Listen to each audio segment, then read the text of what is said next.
அஸ்ஸலாமு அலைக்கும் வரஹ்மத்துல்லாஹி வபரகாத்துஹு.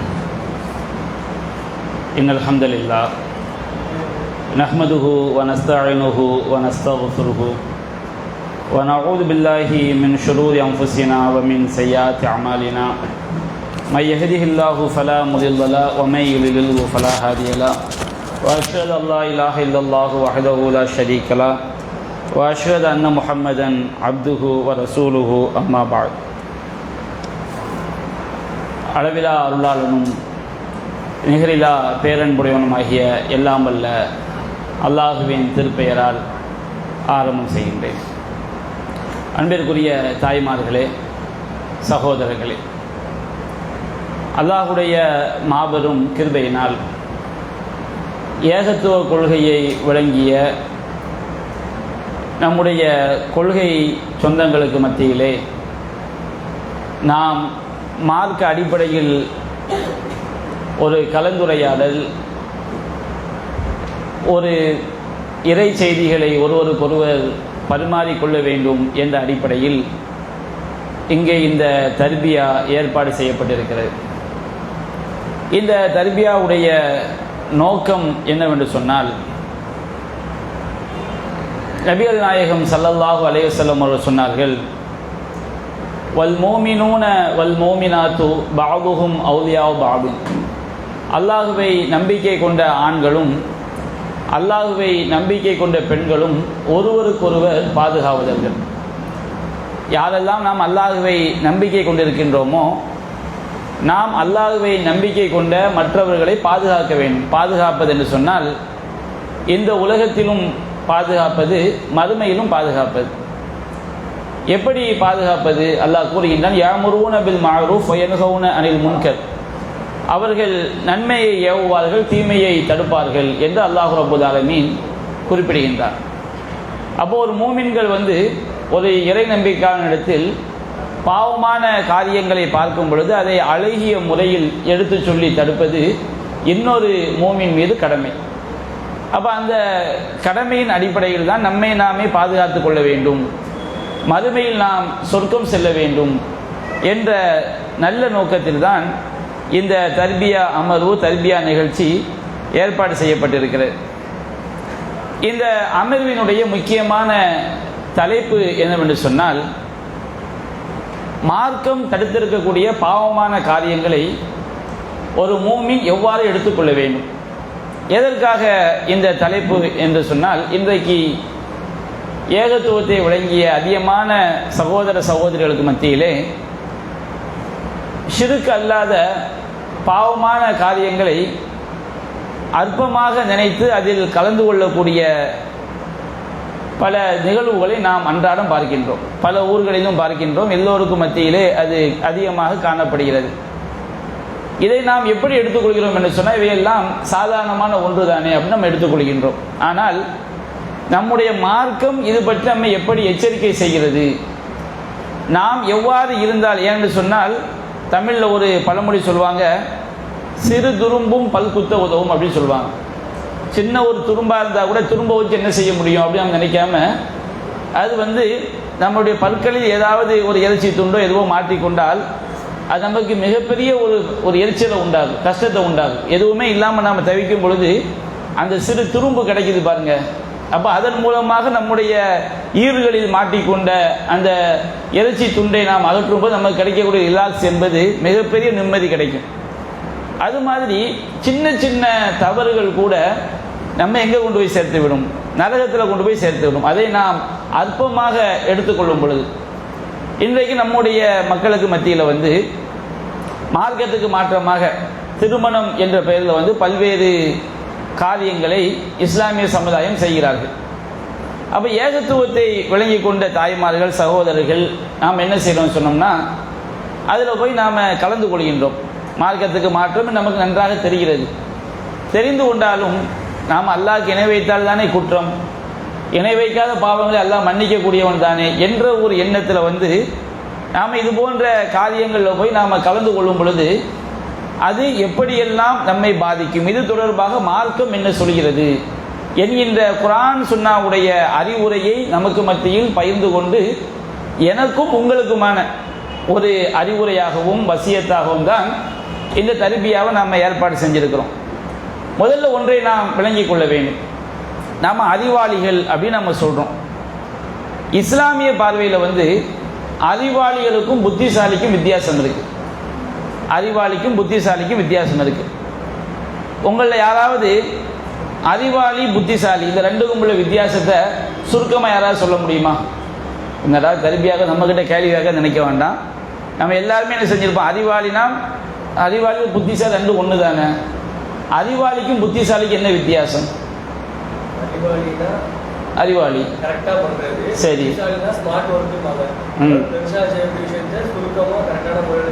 ஏன் அறிவாளியாக செய்ய முடியாதா?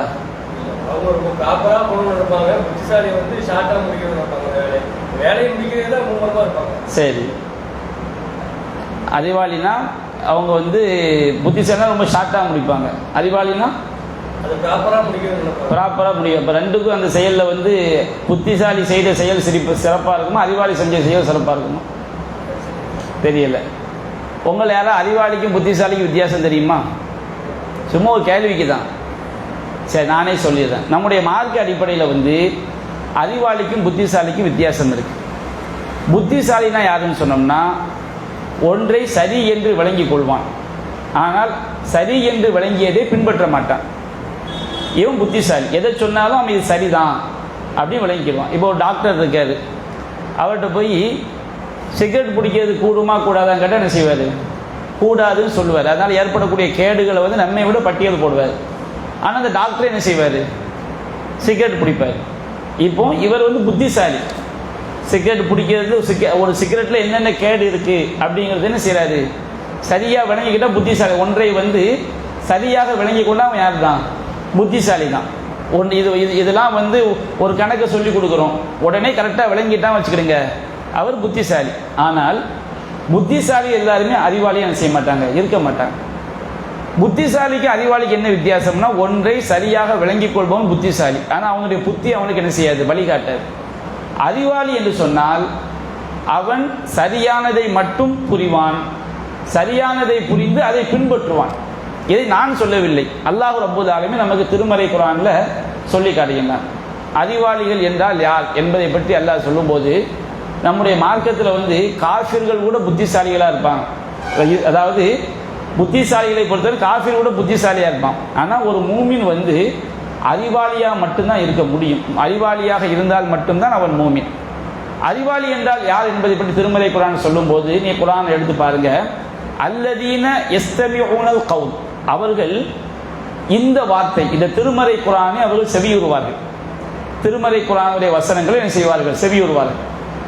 செவியுற்று விட்டு ஃபயத்தபிஊன அஹ்ஸனஹு, அந்த குர்ஆனில் சொல்லப்பட்டிருக்கக்கூடிய அழகிய விஷயங்களை பின்பற்றுவார்கள். குர்ஆனில் சொல்லப்பட்ட எல்லாமே நல்ல விஷயங்கள் தான், கேடு எதுவுமே கிடையாது. அப்போ யார் ஒரு விஷயத்தை கேட்டு விளங்குவது மட்டும் புத்திசாலி கிடையாது, அறிவாளி கிடையாது. விளங்கி கொண்டால் புத்திசாலி. அறிவாளி என்றால் யார்? அல்லாஹ் கூறுகின்றான், ஒரு விஷயத்தை குர்ஆனில் சொல்லப்பட்ட அழகிய உபதேசங்களை செவியேற்பார்கள், செவியேற்று அதை பின்பற்றுவார்கள். உலாயிக அல்லதீன ஹதாஹுமுல்லாஹ் உலாயிக ஹுமுல் உலுல் அல்பாப், இவர்கள் தான் நேர்வழி பெற்றவர்கள், இவர்கள் தான் அறிவாளிகள் என்று அல்லாஹ் கூறுகிறார். அறிவாளிகளுக்கு அல்லாஹ் சொல்லக்கூடிய இலக்கணம் என்ன? நல்ல விஷயத்தை விளங்கிக் கொள்பவன் மட்டும் அறிவாளி கிடையாது. ஒன்றை ஒருவன் சரியாக விளங்கிக் கொண்டால் புத்திசாலின்னு சொல்லலாம். அறிவாளி என்றால் யார்? நல்ல விஷயங்களை கேள்விப்பட்டு அதை பின்பற்றுகிறாங்களா இல்லையா, அவங்களுக்கு அல்லாஹ் ரெண்டு பேர் சொல்றான். ஒன்று நேர்வழி பெற்றவர்கள், இன்னொன்று அறிவாளிகள். அவன் மார்க்க அடிப்படையில் அறிவாளிகள் மட்டும்தான் சொர்க்கம் செல்ல முடியும், நேர்வழி பெற்றவர்கள் மட்டும்தான் சொர்க்கம் செல்ல முடியும். அப்ப நேர்வழி பெற்றவர்களுக்கு அல்லாஹ் சொல்லக்கூடிய அளவுகோல் என்ன? ஒன்றை மார்க்கத்துடைய சட்டங்களை எல்லாம் ஒரு ஆள் கரைச்சி குடிச்சிருக்கிறாரு, இவர் நேர்வழி பெற்றவர் கிடையாது. நேர்வழி பெற்றவர் என்றால் யார் என்று சொன்னால், அல்லதீன யஸ்தமிஊனல் கவுல் ஃபயத்தபிஊன அஹ்ஸனஹு, அல்லாஹ்வுடைய வேதம் என்ற வார்த்தையை செவியேற்று அதில் உள்ள அழகிய விஷயங்களை பின்பற்றக்கூடியவர்கள் தான் நேர்வழி பெற்றவர். செவியுறுபவன் மட்டும், விளங்கிக் கொள்பவன் மட்டும் நேர்வழி பெற்றவன் கிடையாது. அதை பின்பற்றக்கூடியவன் தான் நேர்வழி பெற்றவர்கள். உலாயிக அல்லதீன ஹதாஹுமுல்லாஹ், இவர்கள் தான் அல்லாஹ் நேர்வழி காட்டியவர்கள். உலாயிக ஹுமுல் உலுல் அல்பாப், இவர்கள் தான் அறிவாளிகள் என்று அல்லாஹ் கூறுகிறான். இப்ப அறிவாளிக்கு புத்திசாலிக்கு வித்தியாசம் வழங்கிடுச்சு இல்லை? மார்க் அடிப்படையில் புத்திசாலிக்கு அறிவாளிக்கு வித்தியாசம் சொல்லுங்க.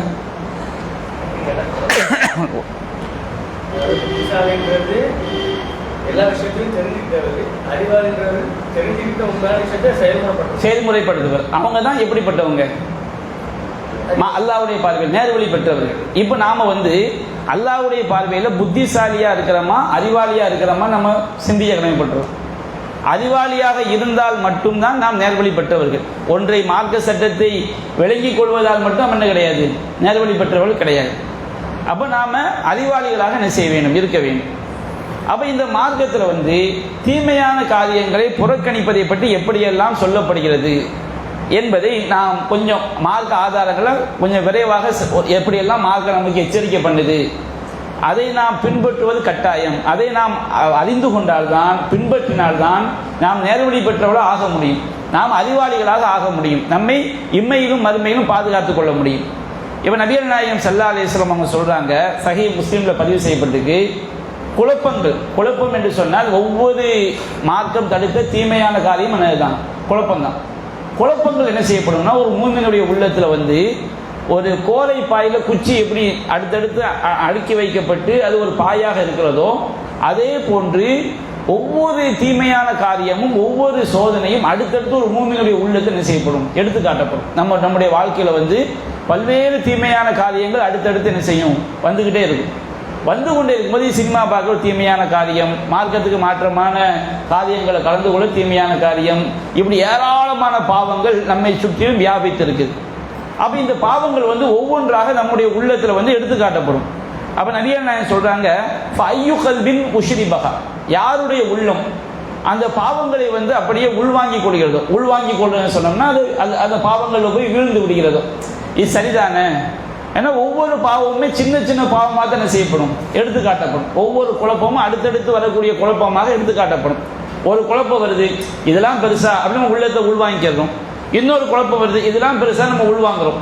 இப்படி உள்வாங்க ஒவ்வொரு பாவத்தையும் நாம் அதை அங்கீகரிக்கும் பொழுது நம்முடைய உள்ளத்துல ஒரு நுக்தத்துன் சௌதா, ஒரு கரும்புள்ளி என்ன செய்யுது, உண்டாகுது. ஒரு பாவத்துல போய் நம்ம ஒரு போன பாவம் நம்ம விளங்கிட்டோம், விளங்கின பிறகு அந்த பாவத்தில் போய் நம்ம என்ன செய்யறோம், பங்கெடுக்கும் போது என்ன நடக்கும், நம்ம உள்ளத்தில் என்ன செய்யும், ஒரு கரும்புள்ளி உண்டாகும். திரும்ப அந்த பாவத்தை செய்யும் போது அல்லது இன்னொரு பாவத்தை நம்ம பங்கெடுக்கும் போது, ஒவ்வொரு பாவத்தை நம்ம பங்கெடுக்கும் போதும் நம்முடைய உள்ளத்தில் ஒரு கரும்புள்ளி உண்டாகும்.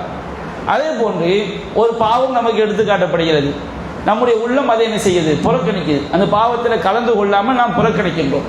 புறக்கணிக்க ஒவ்வொரு பாவத்தையும் புறக்கணிக்க நம்முடைய உள்ளத்தில் ஒரு வெண்மையான, நம்முடைய உள்ளத்தில் நம்முடைய உள்ளம் தூய்மை அடைகிறது. ஒரு வெண்மையான புள்ளி உண்டாய் நம்முடைய உள்ளம் தூய்மை அடைகிறது.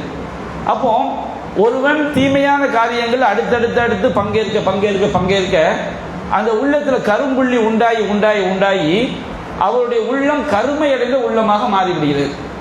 ஒருவர் தீமையை ஒவ்வொரு தீமையா ஒருவர் வெறுக்கின்றார். இது தீமை, இதை செய்ய மாட்டேன், இது தீமை, இதில் கலந்து கொள்ள மாட்டேன் என்று ஒவ்வொரு தீமையாக ஒருவர் வெறுக்க அவருடைய உள்ளம் பரிசுத்தம் அடைந்து கொண்டே இருக்கிறது. அப்ப நபிகள் நாயகம் சொல்றாங்க, இப்பொழுது இரண்டு விதமான மனிதர்களாக மாறிவிடுகிறார்கள்.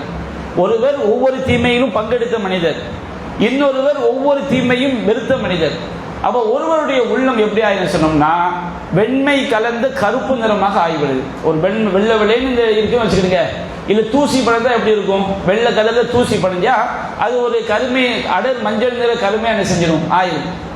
உள்ளம் ஒரு வெண்புள்ளி பட்டு தூய்மையான உள்ளமாக ஆகும்போது நபியா சொல்றாங்க, அதாவது இரண்டு வகையான உள்ளங்களாக மாறிவிடுகிறது.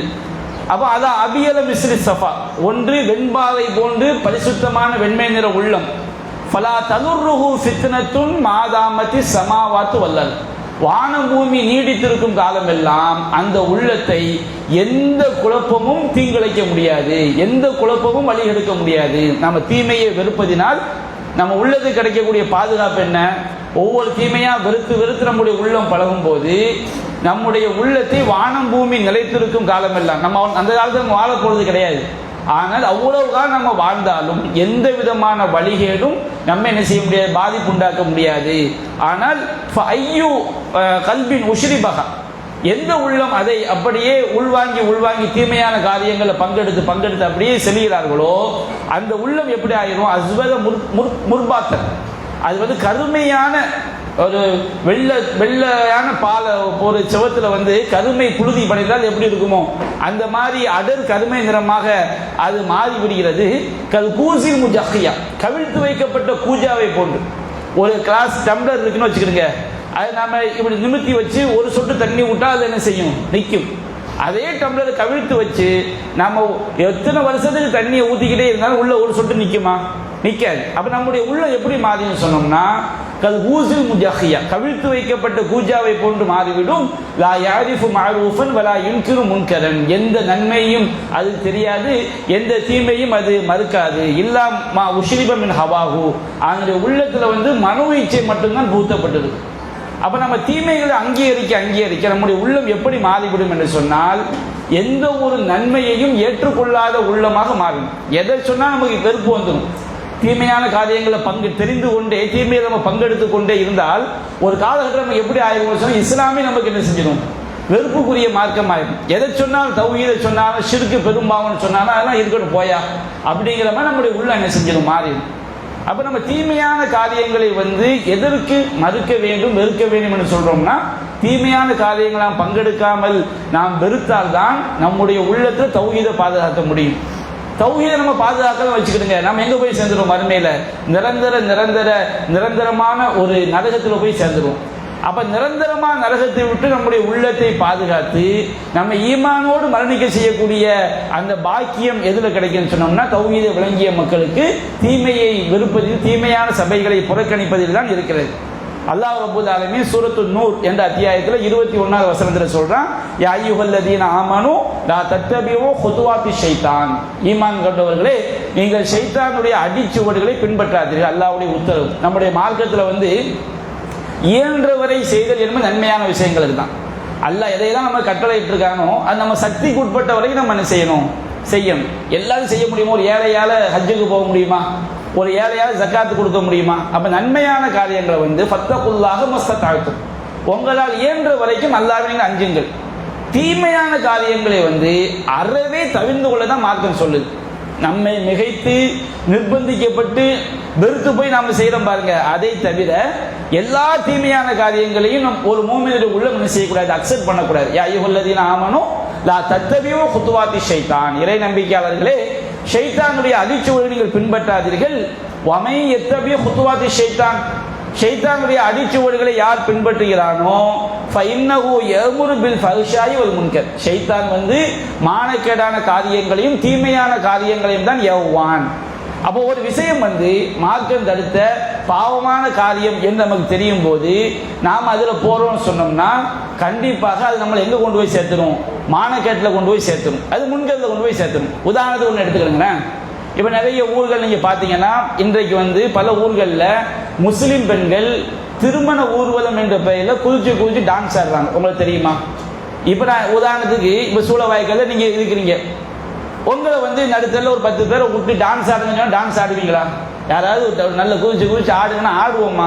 நம்ம அதை கற்பனை பண்ணோம். நம்முடைய ஈமானிய உணர்வு தடுக்கும், ஈமானிய உணர்வு என்ன செய்யும், தடுக்கும். ஆனால் இந்த மாதிரி இந்த டான்ஸ் ஆடுற பெண்கள் கலந்து கொள்ளக்கூடிய சபைகள் இருக்கு பாருங்க, அது நீங்கள் 10-20 தடவை பேட்டியும் வச்சுக்கிறீங்க, அந்த வெட்கம், அச்சம், மடம், நாணம், ஈமான், இஸ்லாம் எல்லாமே என்ன செஞ்சிடும், எடுபட்டு போயிடும். எந்த ஒரு தீமையுமே முதல் தடவை செய்யும் போது, இப்போ ஒரு பெண்ணு வந்து மார்க் அடிப்படையில் முக்காடு போட்டு நீங்கள் சபையில் இருக்கிறீங்க. ஏன் முக்காடு போட்டு சபையில் இருக்கிறீங்க? மார்க்கம் ஏவுது. யா அய்யுஹல்லதீன யா அய்யுஹன் நபியு குல் லி அஸ்வாஜிக வ பனாதிக நிசாயில் முஃமினீன யுத்னீன அலைஹின்ன மின் ஜலாபிபிஹின்ன, நபியே உம்முடைய மனைவியருக்கும் உம்முடைய பெண் பிள்ளைகளுக்கும் மூமினான அனைத்து மூமின்களுடைய பெண்களுக்கும் நீங்கள் சொல்லுங்கள், அவர் தங்கள் மீது தலை முக்காடுகளை அணிந்து கொள்ள வேண்டும். இப்படி இஸ்லாம் சொல்லுது. இப்போ ஒரு பெண்ணு வந்து முக்காடு அணியாத ஒரு கூட்டத்துக்கு போறாங்கன்னு வச்சுக்கிறீங்க. முக்காடு அணியாம தங்களுடைய அழகு அலங்காரங்களை காட்டக்கூடிய ஒரு கூட்டத்துக்கு நீங்க முதல் தடவை போகும்போது உங்களுக்கு வந்து அவங்க எல்லாம் முக்காடு அணியாம இருக்கிறது கொஞ்சம் ஒரு மாதிரி இருக்கும். என்னடா எல்லாம் முக்காடு போடாம இருக்கிறாங்க. தொடர்ந்து அந்த சபைக்கு நீங்க பேட்டி வச்சுக்கிறீங்க. ஒரு 10-20 நாள்ல நம்ம முக்காடு நம்ம என்ன செஞ்சிருவோம், கழட்டி வச்சிருவோம். இன்னும் 10-20 நாள்ல அவங்க எப்படி எந்த ஸ்டைலில் இருக்கிறாங்களோ அதே ஸ்டைலுக்கு நம்ம மாறிடுவோம். இது எதனால் நடக்குது? மார்க்கம் ஒன்றை தடுத்திருக்கக்கூடிய சபைகளுக்கு நாம் சென்றோம் என்று சொன்னால் நம்முடைய உள்ளம் அதை போன்று மாறுவதற்கு நீண்ட காலம் என்ன ஆகாது. அது அல்லாஹ் சொல்றான், ஒன்று ஷைத்தானுடைய காரியம் என்று தெரிந்து விட்டால் நீங்கள் அதை பின்பற்றாதீர்கள். ஷைத்தான் தான் நம்ம தெரிஞ்சுக்கிட்டு நாம் அங்கே போய் உட்கார்ந்து வைத்துக் கொள்ளுங்கள், பின்பற்றும் வைத்துக் கொள்ளுங்கள். அந்த ஷைத்தான் என்ன செய்வான்? நமக்கு கண்டிப்பாக மானக்கேடான விஷயங்களை தான் ஏவுவான். நம்முடைய மான மரியாதைக்கு பங்கம் விளைவிக்கக்கூடிய விஷயத்தான் ஏவுவான்.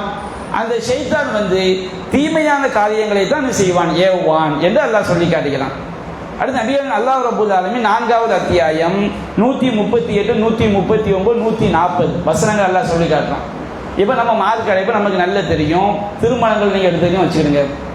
திருமணங்களில் நம்முடைய சமுதாயம் 2 வகையான பாவங்களை செய்வாங்க, 3 வகையான பாவங்களை செய்வாங்க. ஒரு பாவம் ஷிர்கான பாவம். அது நிறைய பாவங்கள் இருக்குது. திருமணத்தில் வாழை மரத்தை கட்டி வைப்பாங்க. வாழை மரத்தை எது கட்டி வைக்கிறாங்க?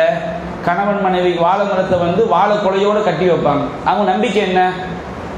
வாழை மரத்துக்கு புள்ள வாழை கொலை, அதை கட்டி வச்சா கணவன் மனைவிக்கு என்ன செய்யும்? குழந்தை பாக்கியம் உண்டாகும். ஆரத்தி எடுப்பாங்க, தாலி கட்டுவாங்க. அதே மாதிரி ஒரு பெண்ணை சில ஊர்களில் ஒரு மாப்பிள்ளை வீட்டுக்குள்ளே அழைச்சிட்டு வரும்போது முந்தானது என்ன செய்வாங்க? அரிசியை கொட்டி வீட்டுக்குள்ளே என்ன செய்வாங்க? அழைச்சிட்டு வருவாங்க. இது எதுக்குன்னு கேட்டோம்னா இரண பாக்கியம் என்ன செய்யும்? கிடைக்கும். இப்படி ஏராளமான ஷிர்கியத்தான நம்பிக்கைகள் திருமணங்களில் நம்ம இஸ்லாமிய சமுதாய திருமணங்களில் இருக்குது. பல ஊர்களையும் செய்கிறாங்க. சில ஊர்களில் திருச்சி போன்ற ஊர்கள் என்ன செய்வாங்க? எல்லாருக்கும் மத்தியில் மாப்பிள்ளை என்ன செய்யணும்? ஆண்கள் எல்லாம் ஒரு சைடு நிற்பாங்க, பெண்கள் எல்லாம் ஒரு சைடு நிற்பாங்க. முஸ்லீம்கள் தான் சொல்லி காட்டுறேன். மாப்பிள்ளை என்ன செய்வான்னு சொன்னோம்னா பொண்ணை தூக்கிட்டு என்ன செய்யணும்? எல்லாருக்கும் மத்தியில் கொண்டு போய் ஒரு குறிப்பிட்ட தூரம் வைக்கணும். அந்த மாப்பிள்ளைக்கு அந்த பொண்ணை தூக்க சக்தி இல்லைன்னு வச்சுக்கணும். கொஞ்சம் குண்டு மாப்பிள்ளையா இருந்தால் டக்குன்னு செஞ்சிருவார், தூக்கிடுவார். அது தூக்க முடியாத மாப்பிள்ளை என்ன செய்வார்னு சொன்னோம்னா அவங்களுக்கு சில ஹெல்ப்புக்கு வருவாங்க பொண்ணை தூக்குறதுக்கு. அவங்க தலை இந்த மாதிரி கை மாதிரி கால் மாதிரி கை வச்சுட்டு ஹெல்ப் பண்ணுவாங்க. அவங்க சொந்தக்காரங்க என்ன செய்வாங்க? சொல்லுவாங்க. இதெல்லாம் அந்த மக்களுக்கு உறுத்தலாகவே இருக்காது. நீங்கள் இப்போ நான் சொல்லும்போது உங்களுக்கு உறுத்தலாக தெரியுதுல்ல, என்னடா இது எல்லாருக்கும் மத்தியில் இவ்வளோ அசிங்கமாக இருக்குன்னா அந்த மக்களுக்கு, அந்த கலாச்சாரத்தில் ஊறிய மக்களுக்கு அது என்ன செய்யாது? உறுத்தலாகவே இருக்காது. ஏன் உறுத்தலாக இருக்கான்னு சொன்னோம்னா நம்ம தீமையான சபைகளுக்கு போயிட்டோம்னா அப்படி தான் நடக்கும். நம்முடைய உள்ளம் அதுக்கு என்ன ஈஸியாக என்ன செஞ்சிடும்? பழகிடும். நம்முடைய மானத்தை இழக்க வைக்கும், நம்முடைய கூச்சத்தை போக்கிவிடும், நம்முடைய மார்க்க உறுதியை என்ன செய்துவிடும்? போக்கிவிடும். அப்போ திருமணத்தை நீங்கள் எடுத்துக்கிட்டீங்கன்னா பிதஅத்தான காரியங்கள் நிறைய இருக்கு. பிதஅத்தான காரியங்கள்னா என்ன? ஃபாத்தியா ஓதுறது, அது மாதிரி இந்த அல்லாஹும் அல்லி பைனகுமா ஓதுறது, கூட்டுத்துவா ஓதுறது, இப்படி நிறைய பிதஅத்தான காரியங்கள் இருக்கும். ஷிர்கான காரியங்கள் ஒரு புறம் இருக்கும், பிதஅத்தான காரியங்கள் ஒரு புறம் இருக்கும். இன்னொன்று வழிகேடுகள் நிறைய இருக்கும். பெண்கள் எல்லாம் குழுவை என்ன செய்வாங்க? மொத்தமாக சத்தம் போடுறது. அங்கே மாப்பிள்ளையும் பொண்ணு என்ன செய்வாங்க? பாலும் பழத்தை என்ன செய்வாங்க? ஊட்டுவாங்க. இனிப்பு ஏதாவது என்ன செய்வாங்க? ஊட்டுவாங்க. நீங்கள் பார்த்தீங்கன்னா ஒரு புறம் பார்த்தால் பெண்கள் எல்லாம் அப்படியே ஜோடித்து கொண்டு ஒரு புறம் நிற்பாங்க. இன்னொரு புறம் பார்த்தா வாலிப பசங்க எல்லாம் நிற்பாங்க. மாப்பிள்ளையும் பொண்ணை எல்லாரும் பார்ப்பாங்க. அழகலந்தாலத்தோடு நிற்கக்கூடிய பெண்களை அந்த வாலிப பசங்க பார்ப்பாங்க. அந்த வாலிப பசங்களை யார் பார்ப்பாங்க? பெண் பிள்ளைகள் பார்ப்பாங்க. திருமணம் முடித்த பெண்கள் நிற்பாங்க. அங்கே என்னென்ன நடக்கும் எல்லாமே நம்ம என்ன செய்யறோம்? சமுதாயத்தில் பார்த்துக்கிட்டு இருக்கிறோம். இப்போ இது என்ன உண்டாக்கும்? நான் கேட்குறேன், திருமணமாகாத திருமணமான வாலிப பசங்க மத்தியில் மாப்பிள்ளையும் பொண்ணையும் ஜோடிச்சு வச்சு ஒரு மாப்பிள்ளை பொண்ணுக்கு என்ன செய்யறாரு? இனிப்பை ஊட்டுறாரு. இவங்க சமுதாயத்துக்கு என்ன சொல்ல வர்றாங்க? என்ன சொல்ல வர்றாங்க தெரியுமா? அசிங்கத்தையும் ஆபாசத்தையும் உள்ளத்தில் ஊட்டுறாங்க. ஓகே, அதை பார்க்கக்கூடியவங்களுடைய உள்ளத்துல நல்ல சிந்தனையாக ஏற்படும். நம்ம யோசிக்கிறோம். ஒரு சபையில் ஒரு புறம் பெண்கள் எல்லாம் அலங்கரித்து கொண்டு இருக்கிறார்கள், இன்னொரு புறம் வாலிப பசங்கள் எல்லாம் பெண்களை பார்த்துக்கிட்டு நிற்கிறாங்க. மாப்பிள்ளையும் பொண்ணையும் அலங்கரித்து வச்சு இவங்க செய்யும் போது எல்லாரும் பெண்களுடைய கண்களும் ஆண்களுடைய கண்களும் அதை பார்த்து ரசிக்குதுன்னு சொன்னோம்னா இவங்களுடைய உள்ளத்துல அசிங்கமான உணர்வுகள் ஊட்டப்படுமா? மார்க்க சிந்தனை ஊட்டப்படுமா? அசிங்கமான உணர்வுகள் ஊட்டப்பட்டால் அந்த சமுதாயம் நேர்வழி வருமா? வழிகேட்டில் போகுமா? யோசிச்சு பாருங்க. அப்ப இந்த மாதிரி அல்லாஹ் சொல்லி காட்டுறான், இன்னல்லதீன யுஹிப்பூன அன் தஷீஅல் ஃபாயிஷத்து ஃபில்லதீன ஆமனு. எவர்கள் மானக்கேடான காரியங்கள் மூமின்களுக்கு மத்தியிலே பரவ வேண்டும் என்று ஆசைப்படுகிறார்களோ அவர்கள் இந்த உலகத்திலும் மறு உலகத்திலும் சபிக்கப்பட்டவர்கள். சாதாரண பாவம் கிடையாது. திருமணம் என்ற பெயரில் பெண்களுடைய அலங்காரங்கள் அங்கே காட்டப்படுகிறது, மார்க்கத்துக்கு மாற்றமான பல காரியங்கள் நடைபெறுகிறது. அதில் போய் நாம கலந்து கொண்டோம் என்று சொன்னால் அல்லாஹ் எந்த சாபம் உண்டாகும் சொன்னால் நமக்கு நாமளும் என்ன செஞ்சிருவோம், கூட்டாகி விடுவோம். எதற்கு நான் திருமணத்தை சொல்கிறேன் என்று சொன்னால், திருமணம் என்பதன் மூலமாகத்தான் சமுதாயத்தில் மிக பயங்கரமான கேடுகள் பரப்பப்படுது. நம்ம சமுதாயத்தை சீர்திருத்த வேண்டும் என்ற அந்த திருமணத்தை சீர்திருத்தினால் மிகப்பெரிய சமுதாய சீர்திருத்தமாக அது அமையும். இன்னைக்கு நீங்க பாத்தீங்கன்னு சொன்னோம்னா பல ஏழை குடும்பங்கள் வட்டியில மூழ்குவதற்கு காரணம் திருமணம் தான் காரணமா இருக்கு. பல ஏழை குடும்பங்கள் அவங்க என்ன செய்யறாங்க, திருமணத்தில் இஸ்லாமிய அடிப்படை தான் திருமணத்தில் பெண்களுக்கு இஸ்லாம் எதை சுமத்தி இருக்குது. பெண்கள் மாப்பிள்ளைக்கு மகர் போடணுமா, மாப்பிள்ளைக்கு வரதட்சணை கொடுக்கணும் இஸ்லாம் சொல்லுதா, பெண் வீட்டில் விருந்து வைக்கணும் இஸ்லாம் சொல்லுதா, திருமணத்துக்காண்டி பெண்கள் கஷ்டப்பட வேண்டும் என்று இஸ்லாம் சொல்கிறதா, இதை மாப்பிள்ளைக்கு தான் சொல்லுதா? அப்ப நம்ம சமுதாயத்தில் லட்சக்கணக்கான குடும்பங்கள் வட்டியில் மூழ்குவதற்கு இந்த திருமணம் என்பது ஒரு காரணமாக அமைகிறது.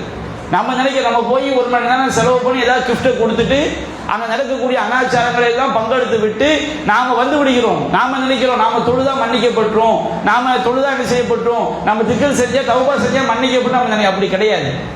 தீமை என்பது நம்முடைய உள்ளத்தால் வெறுக்காத வரை அந்த தீமையை அல்லாஹ் மன்னிக்க மாட்டான். தௌபாவுடைய அர்த்தம் என்ன? பாவ மன்னிப்பு நம்ம கேட்கிறோமே, பாவ மன்னிப்பு அல்லாஹ் நம்முடைய பாவத்தை மன்னிக்கணும்னா அது எத்தனை நிபந்தனை என்று நாம தெரிந்து வைத்திருக்கிறோமா? யாராவது தெரிஞ்சவங்க சொல்லுங்களேன். நம்முடைய பாவங்களை அல்லாஹ் மன்னிக்கணும்னா அது எத்தனை நிபந்தனை இருக்கணும்? யார நம்ம சபை நமக்குள்ளதான் கேட்கிறேன். யாரும் உங்களை யாராவது சொல்ல முடியுமா? நம்முடைய பாவத்தை அல்லாஹ் ஒரு தப்பு செஞ்சிட்டோம், அந்த பாவத்தை அல்லாஹ் மன்னிக்கணும்னா என்னென்ன நிபந்தனைகள் இருக்கும் நம்ம கிட்ட? தௌபானா தௌபாக்கு தான் பாவ மன்னிப்பு. Very good. அதாவது ஒரு பாவத்தை நாம் செஞ்ச ஒரு பாவத்தை அல்லாஹ் மன்னிக்க வேண்டும் என்றால் நாம தௌபா செய்யும் போது உள ரீதியாக உண்மையிலேயே அந்த பாவத்தை நினைச்சு வருந்தோம். நாம நினைக்கிறோம் ஒரு பாவத்தை கலந்துட்டு நம்ம அல்லாஹ் தௌபா செஞ்சா மன்னிச்சிருவோம் நினைக்கிறோமே. தௌபானா என்ன? தௌபான்னு சொன்னோம்னா உண்மையிலேயே அந்த பாவத்தை நினைச்சு வரணும். நாளை கழிச்சு ஒரு கல்யாணம் இருக்கு, அதுக்கும் போகணும். அடுத்த வாரம் ஒரு கல்யாணம் இருக்கு, அதுக்கும் போகணும். எல்லாம் மார்க்கத்துக்கு உட்பட்டதான் சொல்லல, மார்க்கத்துக்கு மாற்றது சொல்லு. கல்யாணத்துக்கு மட்டும் கிடையாது, எல்லா தீமைக்கு தான். அடுத்த வாரம் ஒன்று இருக்கு, அதுக்கும் போகணும். அடுத்த மாசம் ஒன்று இருக்கு, அதுக்கும் போகணும்னு நினைச்சுக்கிட்டு நம்ம அல்லாஹ்ட்ட மன்னிப்பு கேட்டா அல்லாஹ் எப்படி மன்னிப்பான்? தௌபா செய்ய பாவ மன்னிப்புன்னு சொன்னோம்னா ஒரு பாவத்தை செஞ்சுட்டோம் வச்சுக்கிறேங்க, நாம அந்த பாவத்தை அந்த பாவத்தை நினைச்சு 3 நிபந்தனைகள் இருக்கு. முதலாவது நிபந்தனை, அந்த பாவத்தை நினைச்சு உண்மையிலே கவலைப்படணும். சும்மா நடிப்பு கவலைப்படுறது கிடையாது. அல்லாஹ்க்கு தெரியும் நம்முடைய உள்ளம் அந்த பாவத்தை செஞ்சதை நினைச்சு உள்ளம் கவலைப்படுது என்பது யார் அறிவார்? அல்லாஹ் அறிவான். 2வது, அந்த பாவத்தை செய்யக்கூடாது என்ற மன உறுதி இருக்கணும். எதிர்காலத்தில் நாம் அந்த பாவத்தை என்ன செய்யக்கூடாது, செய்யவே கூடாது. அதுக்கு பிறகு சைத்தான் கெடுத்து செஞ்சா அது வேற. பாவ மன்னிப்பு கேட்கக்கூடிய அந்த தருணத்தில் நமக்கு என்ன மன உறுதி இருக்கணும்னா எதிர்காலத்தில் அந்த பாவத்தை நம்ம என்ன செய்யக்கூடாது, செய்யவே கூடாது அப்படிங்கிற எண்ணம் இருக்கணும். 3வது, கண்டிப்பாக என்னுடைய இறைவன் அந்த பாவத்தை என்ன செய்வான், மன்னிப்பான் அப்படிங்கிற நம்பிக்கை இருக்கணும். இந்த 3 நம்பிக்கை இல்லாம நம்ம பாவ மன்னிப்பு கேட்டால் நம்முடைய பாவம் என்ன செய்யப்படாது, மன்னிக்கப்படாது. நம்ம ஒரு பாவத்தை நம்ம நினைக்கிறோம் நம்ம தொழுதா மன்னிக்கப்பட்டோம், அப்படி கிடையாது. ஒரு பாவத்தை நாம் தொடர்ச்சியாக செய்யும் பொழுது இந்த 3 தன்மை இல்லாவிட்டால் நம்முடைய பாவம் என்ன செய்ய மன்னிக்கப்படும். இப்போ நான் கேட்குறேன், ஒரு மார்க்கத்துக்கு மாற்றமான ஒரு நிகழ்வு நடக்குது, நாம் என்ன வாதம் வைக்கிறோம், நாம் என்ன நினைக்கிறோம், நாம் தொழுதா அந்த பாவம் மன்னிக்கப்படும் நினைக்கிறோம் பாருங்க. அப்படி கிடையாது. தொழுதால் மன்னிக்கப்படும். எப்பொழுது மன்னிக்கப்படும்? நீங்கள் அந்த பாவத்தை நினைத்து நீங்கள் வருந்த வேண்டும். ஒரு பாவத்தை நினைத்து வருந்துபவன் மீண்டும் மீண்டும் மீண்டும் அந்த பாவத்தை செய்யக்கூடியவனாக இருப்பானா? அது முதலாவது கேள்வி. அது வருந்தியதற்கு ஆதாரமாகுமா? ஒரு பாவத்தை இனிமேல் எதிர்காலத்தில் செய்யவே மாட்டேன் நினைப்பவன் மீண்டும் மீண்டும் அந்த பாவத்தை செய்வானா? ஒரு அல்லாஹ் என்னுடைய பாவத்தை கண்டிப்பாக மன்னித்து விடுவான் என்று நினைத்து பாவ மன்னிப்பு கேட்பவன் திரும்ப திரும்ப அந்த பாவத்தை போய் செய்வானா?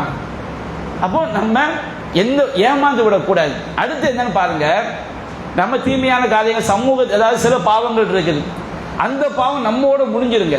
இப்போ ஒரு வீட்டில் உட்கார்ந்து ஒரு ஆணி செய்கிறாரு, ஒரு டிவிலையோ ஒரு செல்போன்லையோ மார்க்கம் தடுத்த ஒரு காட்சியை பார்க்குறாரு, யாருக்கும் தெரியல, அந்த பாவம் அவரோட முடிஞ்சிடும். ஆனால் சில பாவங்கள் இருக்குது நம்மை அறியாமலேயே மலை போன்ற தீமை நமக்கு ஏற்படும். மறுமையில போய் நின்னோம்னா நமக்கு மலை போல தீமை நிற்கும். மலைனா ஒரு மலைங்கிறது கம்மி, 1000 மலைகள் நீங்கள் சேர்த்துக்கலாம். அவ்வளோ தீமைகளை கொண்டு வந்து என்ன செஞ்சிடும், சில பாவங்கள் சேர்த்துடும்.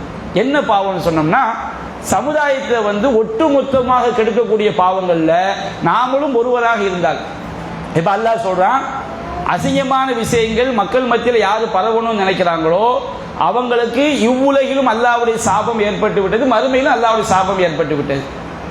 சரி, நான் கேட்கிறேன், அல்லாஹ்வுடைய சாபம்னா என்னன்னு நம்ம விளங்கி இருக்கிறோமா? நாம சபிக்கிறேன்னா என்ன அர்த்தம்? எல்லாரும் சொல்லுங்க. யாராவது ஒரு ஆள் சொன்ன நாம சபிக்கிறேன்னா என்ன அர்த்தம்?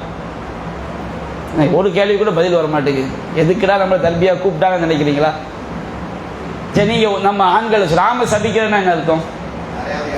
ஏசுறது. அல்லாஹ் சபிக்கிறன்னா ஏசுறது கிடையாது. அல்லாஹ் சபிக்கிறது சொன்னா என்ன அர்த்தம் சொன்னோம்னா, அவனுடைய அருளை விட்டும் தூரமாக்குறது. அவனுடைய அருள் நமக்கு என்ன செய்யுது, கிடைக்காம போகுது. அல்லாஹ் தன்னுடைய அருளை விட்டும் தூரமாக்கிட்டான் வச்சுக்கிடுங்க, திரும்ப அந்த அருள் நமக்கு என்ன செய்யாது, எப்போதுமே கிடைக்காது. அப்ப மூமின்களுக்கு மத்தியில அசிங்கமான விஷயங்கள் பரவணும்னு யார் ஆசைப்படுறாங்களோ, பரவுறதுக்கு யார் காரணமா இருக்கிறாங்களோ, அவங்க இந்த உலகத்திலும் அல்லாஹ்வுடைய சாபத்துக்குரியவர்கள், மறுமையிலும் அல்லாஹ்வுடைய சாபத்துக்குரிய. அப்படின்னா அல்லாஹ்வுடைய அந்த அருள் நமக்கு கிடைக்காது. அல்லாஹ்வுடைய அருள் கிடைக்காத நம்ம எப்படி மூமினாக முடியும்? அல்லாஹ்வுடைய பொறுத்த நமக்கு கிடைக்காவிட்டால் நாம் எப்படி ஈமானோடு மௌத்தாக முடியும்? அல்லாஹ் கடுமை எச்சரிக்கிறாங்க. அப்ப இந்த திருமணம் போன்ற காரியங்கள் நீங்க பாருங்க, சமுதாயத்தில் வந்து அசிங்கங்கள் பரவுவதற்கு இந்த தீமைகள் தான், திருமணம் தான் காரணமா இருக்கு. இன்னைக்கு இஸ்லாமிய சமுதாயத்தில் வந்து ஒரு மணப்பெண்ணுடைய போட்டோவை வந்து என்ன செஞ்சிடறாங்க, பப்ளிக்கில் வந்து அழகா ஜோடனை பண்ணி மாப்பிள்ளை பொண்ணு போட்டால் என்ன செஞ்சிடறாங்க, பப்ளிக்கில் வச்சிடுறாங்க. நான் கேட்குறேன், அல்லாஹ்வுக்கு பயந்து நம்ம யோசித்து பார்க்கணும். ஒரு மாப்பிள்ளை பொண்ணு போட்டால் வைக்கிறாங்களா இல்லையா?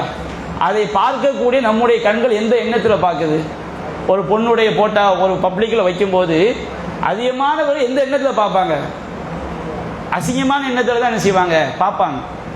அப்போ இந்த மாதிரி ஒரு போட்டோ வைக்கும் போதே சமூகத்துக்கு மத்தியில் ஒரு பெண்ணை ஜோடிச்சு எல்லாருக்கும் மத்தியில் ஒரு காட்சி பொருளை ஆக்குறாங்க. திருமணத்தை அதான் செய்கிறாங்க, மாப்பிள்ளை பொண்ணை நிற்க வச்சு அங்கே என்னென்ன கூத்துக்கள் எல்லாம் நடைபெறுகிறது. அப்போ அந்த சபையில் போய் நாமும் ஒருவராக கலந்து கொள்ளும் போது கண்டிப்பாக அந்த தீமை சமுதாயத்துக்கு பரவுறது நாமளும் ஒரு ஆளாக இருக்கிறோமா இல்லைங்களா? எத்தனை பேர் அதனால் வழிகெடுக்கப்படுகிறார்கள்?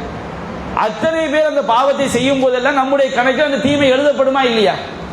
ஆதம் அலைஹிஸ்ஸலாம் அவங்களுடைய இந்த உலகத்தில் கியாமத் நாள் வரைக்கும் என்ன கொலை நடந்தாலும் ஆதம் அலைஹிஸ்ஸலாம் அவருடைய மகனுக்கு அந்த கொலையில ஒரு பங்கு என்ன செய்ய எழுதப்படும். என்ன காரணம்? அவன் தான் முதலில் கொலையை துவக்கி வைத்தவன். அவன் அதற்கு பாவ மன்னிப்பு தேடவில்லை. பாவ மன்னிப்பு தேடாம என்ன செஞ்சான், மௌத்தாயிட்டான். இப்ப உலகத்தில் கியாமத் நாள் வரைக்கும் என்ன கொலை நடந்தாலும் அதனுடைய தீமை அவனுக்கு என்ன செய்யப்படும், எழுதப்பட்டு கொண்டே இருக்கும். அவன் மௌத்தா போனதிலிருந்து இன்னைக்கு வரைக்கும் அவன் எந்த செயலும் செய்யல. மௌத்தாவது அவன் செய்யாவிட்டாலும் அவன் பாவம் செய்தவனாகவே கியாமத் வரைக்கும் இருந்து கொண்டிருக்கிறான். அப்ப அவனுடைய மறுமை நிலை என்ன? அல்லாஹ் ரப்பல் ஆலமீன் குர்ஆன் சொல்லி காட்டுகின்றான், மறுமை நாளில் ஒவ்வொரு மனிதனும் தான் முற்படுத்தியதையும் பிற்படுத்தியதையும் அறிந்து கொள்வான். அல்லாஹ் சொல்றான். நாம மறுமை நாளில் முற்படுத்தியது என்ன தெரியுங்களா? நாம பிறந்ததிலிருந்து மௌத்தாகிற வரைக்கும் நாம செஞ்ச செயல்கள் முற்படுத்தியது. பிற்படுத்திய என்ன தெரியுமா? நாம உயிரோடு வாழும் போது சில தீமைக்கு வழிகாட்டி இருப்போம், நாம மௌத்தாயிருவோம், அந்த தீமை நம்ம கணக்கில் என்ன செய்யும், சேர்ந்து கொண்டே இருக்கும். நாம மௌத்தா போகும்போது சில நன்மைக்கு நாம வழிகாட்டி இருப்போம், நாம மௌத்தா போன பிறகு நமக்கு நன்மை சேர்ந்து கொண்டே இருக்கும். அப்ப நன்மை நமக்கு சேர்ந்து கொண்டே இருந்தால் கியாமத் நாளில் போய் நம்ம பார்ப்போம், நாம நம்முடைய கணக்கில் வந்து ஏராளமான நன்மைகள் மலை போன்று குவிந்திருக்கும். நமக்கு ஆச்சரியமா இருக்குது, எப்படிடா இவ்வளவு மலை மாதிரி நம்ம கணக்கில் வந்துச்சு. நாம செஞ்ச இந்த பள்ளியை ஒரு சகோதரர் கட்டி கொடுத்துதான் வச்சுக்கோங்க, இஹ்லாஸான முறையில் அவருடைய எண்ணம் அல்லாஹ் கிட்ட இஹ்லாஸா இருக்கும்னு சொன்னோம்னா, மறுமை நாள் அவங்க மௌத்தாயிட்டா கூட அவங்க கணக்கில் நன்மை இந்த தௌஹீத் பள்ளியை பயன்படுத்தி நம்ம பிரச்சாரம் பண்ணிக்கிட்டு இருக்கிறோம். இன்னும் அதிகமான மக்கள் பிரச்சாரம் பண்ணிக்கிட்டு இருப்பாங்க. அவங்க அல்லாஹ்வுக்காண்டி செய்திருந்தால் அல்லாஹ் அறியக்கூடியவன், செய்திருந்தால் செய்ததாக அல்லாஹ் ஆக்க வேண்டும், ஆக்கியிருந்தால் அவங்க கணக்கு நன்மை என்ன செய்யும், சேர்ந்துக்கிட்டே இருக்கும். சாதாரண நன்மை இல்லை, மறுமையில் போய் அவங்க நின்று பார்க்கும்போது சுபஹானல்லாஹ் அவ்வளோ பெரிய நன்மைகள் அவங்களுக்கு சேரும். இதே மாதிரி தானே தீமைக்கும். நாங்கள் ஒரு தீமைக்கு நாம நினைக்கிறோம், தீமைக்கு பயான் பண்றோம் மட்டும்தான் ஒரு தீமையை நோக்கி ஒருவர் அழைக்கிறார். பெண்களே, இஸ்லாம் என்ற பெயரில் உங்களை அடக்கி ஆளுகிறார்கள், பர்தா போட சொல்கிறார்கள், நீங்கள் எல்லாம் அவற்றை தூக்கி எறிந்து விட்டு வாருங்கள் அப்படி ஒரு தான் பயான் பண்ணா வச்சுக்கிடுவோம். அந்த சபையில உட்கார்ந்து அதை கேட்டு ரசிச்சு அவங்களும் அந்த தீமை உடன்பட்டவங்க தான். அப்ப நாம தெளிவாக விளங்கிக் கொள்ள வேண்டும். அல்லாஹ் ரப்பல் ஆலமீன் நமக்கு 4வது அத்தியாயம் 140வது வசனம் அல்லாஹ் சொல்கிறான், பஷ்ஷிரில் முனாஃபிகீன் பி அன்ன லஹும் அஸாபன் அலீமா, நயவஞ்சகர்களுக்கு துன்புறுத்தக்கூடிய வேதனை இருக்கிறது என்று நீங்கள் நற்செய்தி சொல்லுங்கள். நயவஞ்சகர்கள்னா யாரு? அல்லதீன யத்தஹிதுனல் காஃபிரீன அவுலியா மின் தூனில் மூமினீன், அவர்கள் மூமின்களை விட்டுவிட்டு காஃபிர்களை நேசர்களாக எடுத்துக்கொள்கிறார்கள். அயபுதகூன இந்தஹுல் இஸ்ஸா, அந்த காஃபிர்களிடம் அவர்கள் கண்ணியத்தை தேடுகிறார்களா?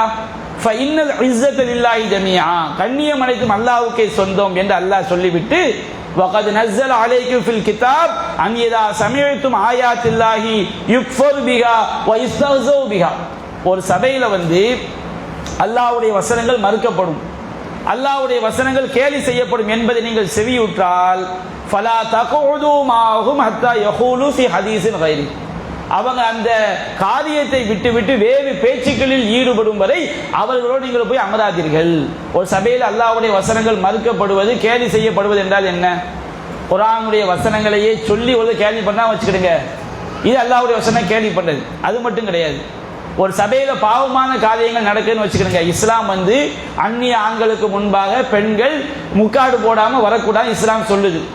ஒரு சபையில முக்காடு போடாம எல்லாம் நிக்கிறாங்க வைத்துக் கொள்ளுங்கள், அங்க அல்லாஹ்வுடைய வசனம் என்ன செய்யப்படுகிறது? மறுக்கப்படுகிறது. அல்லாஹ்வுடைய வசனம் கேலி செய்யப்படுகிறது. ஒரு சபையில மார்க்கத்துக்கு மாற்றமான ஷிர்கான காரியங்கள் நடந்தால் அல்லாஹ்வுடைய வசனங்கள் அங்கே மறுக்கப்படுகிறது, அல்லாஹ்வுடைய வசனங்கள் அங்கே கேலி செய்யப்படுகிறது. ஒரு சபையில மார்க்கத்துக்கு மாற்றமான பித்அத்தான காரியங்கள் நடந்தால் அல்லாஹ்வுடைய வசனங்கள் மறுக்கப்படுகிறது, கேலி செய்யப்படுகிறது. ஒரு சபையில பாவமான காரியங்கள் நடைபெறும் என்று சொன்னால் அல்லாஹ்வுடைய வசனங்கள் மறுக்கப்படுகிறது, கேலி செய்யப்படுகிறது. அப்ப அல்லாஹ் சொல்றான், அல்லாஹ்வுடைய வசனங்கள் மறுக்கப்படும், கேலி செய்யப்படும் என்பதை நீங்கள் செவியுற்றால் என்ன அர்த்தம்? நம்ம முன்கூட்டி 100% தெரியும் இங்க ஒரு காரியம் நடக்க போது, இது மார்க்கத்துக்கு மாற்றம், இது பித்அத்து, இது ஷிர்கு என்று நமக்கு தெளிவா நம்ம என்ன செய்யறோம்? செவியுறோம், கேள்விப்படுறோம். அப்ப அந்த காரியத்தை நம்ம என்ன செய்யறோம்? கலந்து கொள்றோம் வச்சுக்கிடுங்க. அல்லாஹ் சொல்றான், அப்படி செவியுற்றால் நீ அங்க போய் அமராதீர்கள். அவங்க அந்த காரியத்தை முடிக்கின்ற வரை, முழுமையாக முடித்து அதிலிருந்து வெளியேற வரைக்கும், அந்த காரியத்துக்கும் அந்த காரியம் முழுமையா முடிஞ்சிடுச்சு அப்படி தெரிகிற வரைக்கும் நீங்க அவங்களோட போய் என்ன செய்யாதீங்க? அமராதீர்கள் அல்லாஹ் சொல்றான். அப்படி அமர்ந்தா என்ன? ஒரு சபையில பாவமான காரியம் நடக்குது, ஒரு திருமணத்துல ஒரு ஷிர்கான காரியம் நடக்குது, அல்லது பித்அத்தான காரியம் நடக்குது, அல்லது சமூக சீர்கேடான ஒரு காரியம் நடக்குது. நாம அந்த சபையில போய் அமர்ந்துட்டோம், அவங்க தான் பாவம் செய்யறாங்க, நாம ஒழுக்கமா உட்கார்ந்து இருக்கிறோம். ஒரு குரூப் டான்ஸ் ஆடுது, ஒரு குரூப் அலங்காரத்தை காட்டுது, ஒரு குரூப் ஷிர்கான காரியத்தை செய்யுது, நாம அவங்கள அமைதியா உட்கார்ந்துகிட்டு இருக்கிறோம். இப்ப நாம யாரு? அல்லாஹ் சொல்றான், அப்படி அமர்ந்தால் இன்னும் இதை மிசுரும், அந்த சபையில போய் நீங்க அமர்ந்தால் நீங்களும் அவர்களை போன்றுதான். பிரிச்சுனா அல்லாஹ் பார்க்கல. ஒரு பாவம் நடக்கிற சபையில போய் நம்ம உட்கார்ந்துட்டோம் வச்சுக்கிடுங்க, நான் எதுவுமே செய்யலையே, நான் எதுவுமே பண்ணலையே, அப்படி கிடையாது. அப்படி அமர்ந்தால் நீங்களும் அவர்களை போன்றவர்கள் தான். இன்னல்லாஹ ஜாமிஉல் முனாஃபிகீன வல் காஃபிரீன ஃபீ ஜஹன்னம ஜமீஆ, அல்லாஹ் முனாஃபிகின்கள் தெரிஞ்சுக்கிட்டே உள்ளத்துல ஏற்காம பாவத்துல போய் கலந்துக்கிறாங்களா இல்லையா, அவங்க தான் முனாஃபிகின்கள். வாயில பாவம்னு சொல்லுவாங்க, அதை சரின்னு விளங்கி இருப்பாங்க, உள்ளத்தில் அதை ஏற்றுக்கொள்ள மறுப்பார்கள். இந்த முனாஃபிகின்களையும் அந்த காஃபிர்களையும் அல்லாஹ் நரகத்தில் ஒன்று சேர்ப்பான். அல்லாஹ் பிரிச்சு பார்க்கல, தீமையான காரியத்தை செய்கிறவனையும் அதுல போய் அமைதியா உட்கார்ந்து இருப்பவனையும் அல்லாஹ் என்ன செய்யவில்லை? பிரித்து பார்க்கவில்லை. சிலர் என்ன செய்வாங்க, நான் சாப்பிடத்தானே போனேன், அவங்க கூட்டுத்துவா ஓதுனாங்க, சிறுக்கு வச்சாங்க, நான் போய் சாப்பிட்டு மட்டும் வந்துட்டேன் அப்படிம்பாங்க. இந்த வாதமும் தப்பு. ஏன் தப்புன்னு சொன்னோம்னா, இப்போ உதாரணத்துக்கு நம்ம எல்லாரும் சொல்லுவோம், கொட்டு அடிச்சு டான்ஸ் ஆடிக்கிட்டே வராங்க வச்சு மார்க் அடிப்படையில் கூடுமானா கூடான்னு சொல்லுவோம். பள்ளியாச வாசல் வரைக்கும் என்ன செய்யறாங்க? டும் டும் டும்னு கொட்டு அடிச்சு டான்ஸ் ஆடிக்கிட்டே பள்ளி வாசல் வரைக்கும் வந்துட்டு, பள்ளி வாசல்ல வந்தோன்னா கொட்டு சத்தத்தை நிப்பாட்டிட்டு மாப்பிள்ளை மாலையை கழுதி விட்டுட்டு உள்ள பையமையா உட்கார்ந்தவனே தௌஹீத் திருமணம் ஒத்துக்கிடுவீங்களா?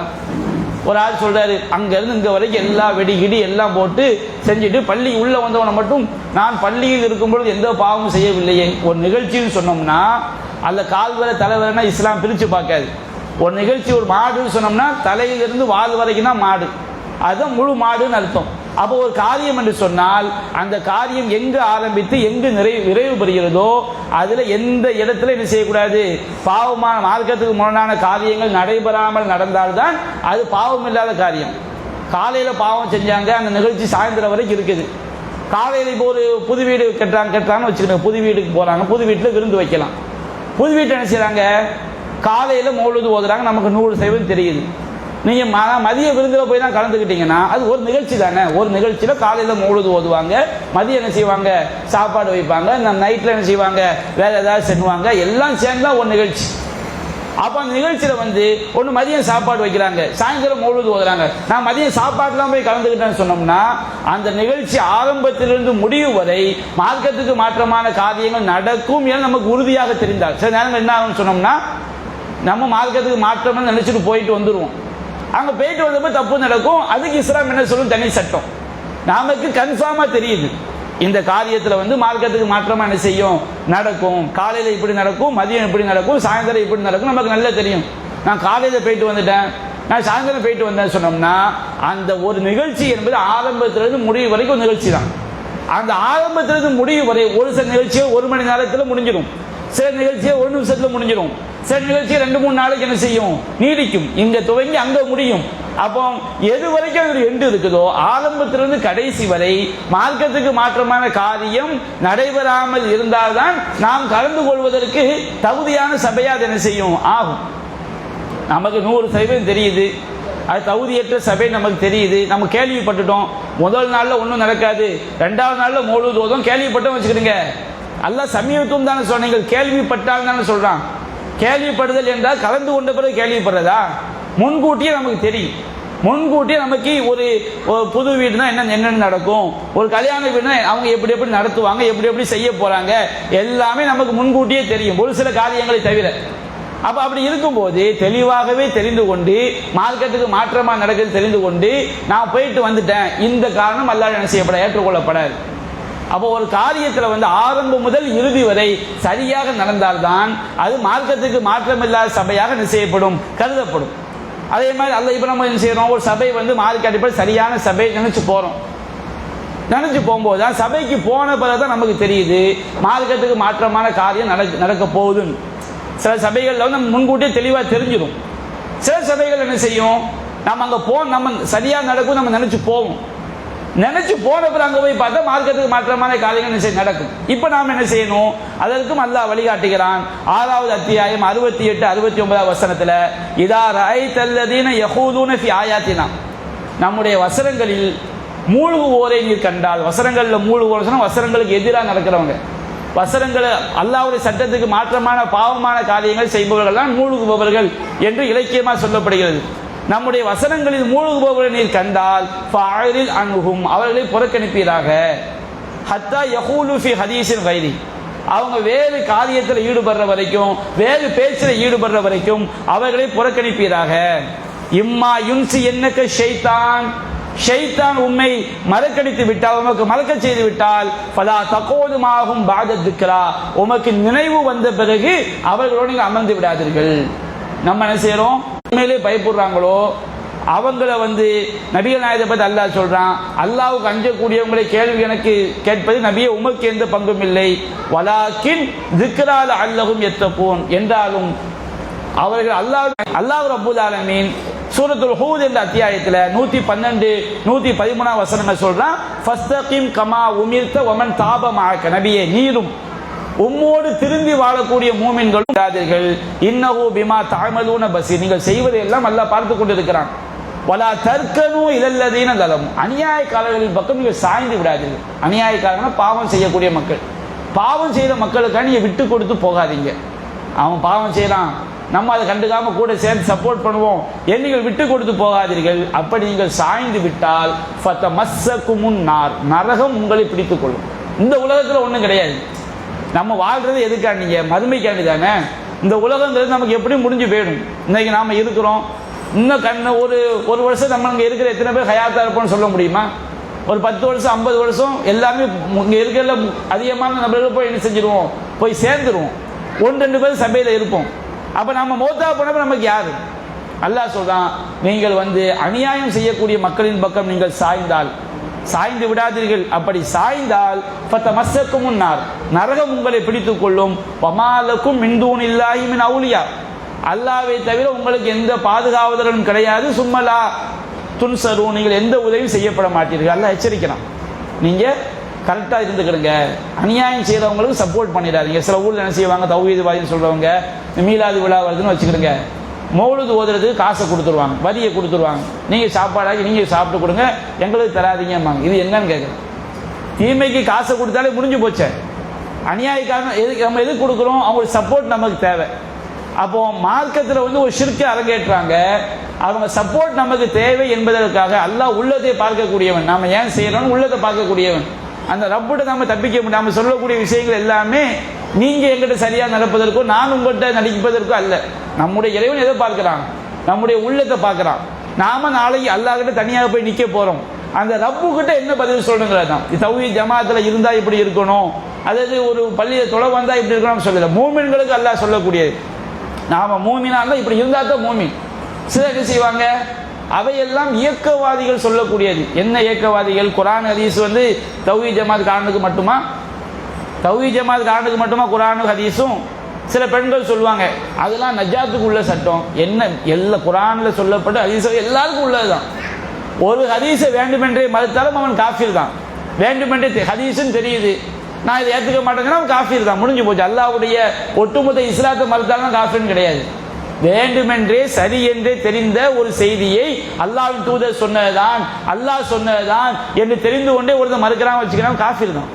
பாவிக்கும் காஃபிருக்கும் வித்தியாசம் இருக்கு. பாவினா யார் தெரியுமா? இப்போ ஒருத்தன் என்ன செய்வான், அவன் உள்ளத்துல வந்து தண்ணி அடிக்கிறது ஹராம்னு அவனுக்கு நல்லா தெரியும், தெரிஞ்சுக்கிட்டே தண்ணி அடிப்பான். தண்ணி அடிக்கும்போது ஐயா அல்ல அல்ல அந்த பாவத்தை ஹராமும் தெரிஞ்சுக்கிட்டு செய்வான். இவன் பாவி. ஏன்னா உள்ளத்துல அல்லாஹ் தடுத்திருக்கிறான், அவனுக்கு என்ன செய்ய தெரியுது. காஃபிர்னா யார் தெரியுமா? அது என்ன அல்லாஹ் தடுக்கிறது, நான் குடிப்பேன், இப்படி அவன் காஃபிர். பாவிக்கு காஃபிருக்கு வித்தியாசம் வழங்குதுங்களா? இப்போ ஒருத்தன் என்ன செய்யறான், அவன் வந்து புறம் பேச பாவம்னு தெரியுது, இருந்தாலும் புறம் பேசுறான். நம்ம பேசாம இருந்தோம், புறம் பேசுறான், இவன் பாவி. அது என்ன அல்லாஹ் என்ன புறம் பேசுறான், அல்லாஹ் என்ன தடுக்கிற, நம்ம என்ன கேட்கதான் புறம் பேசுவேன் அப்படி ஒரு பேசுறான் வச்சுக்கிடுங்க, அவன் காஃபிர். ஒரு சின்ன சுண்ணத்தா இருக்கட்டுமே, ஒரு சுண்ணத்தான செயலை வந்து நமக்கு சுண்ணத்து தான் நம்ம செய்யாமல் இருக்கணும்னு நினைச்சா அவன் ஒன்றும் பிரச்சனை கிடையாது. ஒருத்தர் என்ன செய்யறான், அது என்ன ரசூல்லா சொல்றது, ரசூல்லா வந்து இப்படியா படுக்க சொன்னாங்க, ரசூல்லா சொன்னா மாத்தி தான் என்ன செய்வான், தூங்குவோன்னு என்ன செய்யறான், ஒரு சுண்ணத்தை வேணும்னே மாத்தி செய்யறான். ரசூல்லா சொன்னாங்கன்னு தெரிஞ்சுக்கிட்டு பாவம் செய்யறோம் நம்பிக்கிட்டே ஒருத்தர் செஞ்சா அது வேற. நபி அண்ணா இப்படி சொன்னாங்க நான் செய்ய மாட்டேன், அதாவது ஒருத்தன் செய்யறான், உள்ளத்துல ஒரு நெருடல் இருக்கு, நம்ம மாத்தி செய்யறோம் அப்படின்னு தெரிஞ்சுக்கிட்டே என்ன செய்யறான் பாவி. அது என்ன ரசூலா அப்படி சொன்னாங்கன்னா என்ன செய்வேன், கண்டிப்பா செய்யத்தான் செய்யறான் வச்சான் காஃபிர். அல்லாஹ் வந்து அவன் சுன்னத்தை மறுத்தான் ஃபர்த மறுத்தான்னு பார்க்க மாட்டான். அல்லாஹ் சொன்ன சட்டத்தை, அல்லாஹ்விடமிருந்து நபிகள் நாயகம் சொன்ன சட்டத்தை மறுத்தால், ஒரு சட்டத்தை மறுத்தாலும் அவன் யாரை மறுக்கிறான், அல்லாஹ்வை மறுக்கிறான். நிறைய வசனங்கள் நமக்கு அதை இந்த அடிப்படையை சொல்லி காட்டுது. சூரத்துல் ஃபுர்கான்ல 72வது வசனத்தில் அல்லாஹ் சொல்றான், மூமின்கள் எப்படி இருப்பார்கள், வைதா மர்ரு பில் லகவி மர்ரு கிராமா, அவர்கள் பாவமான காரியங்கள் வீணான காரியங்களை கடந்து சென்றால், வீணான காரியங்கள் பாவமான காரியங்களை கடந்து சென்றால் கண்ணியமாக ஒதுங்கி சென்று விடுவார்கள். இது மூமின்களுக்குரிய பண்பு நம்ம கிட்ட இருக்கணுமா இல்லையா? என்கிட்ட இருக்கணும், நம்ம மூமினான ஆண்கள்கிட்ட இருக்கணும், மூமினான பெண்கள்கிட்ட இருக்கணும். இது மூமின்களுடைய பண்பு.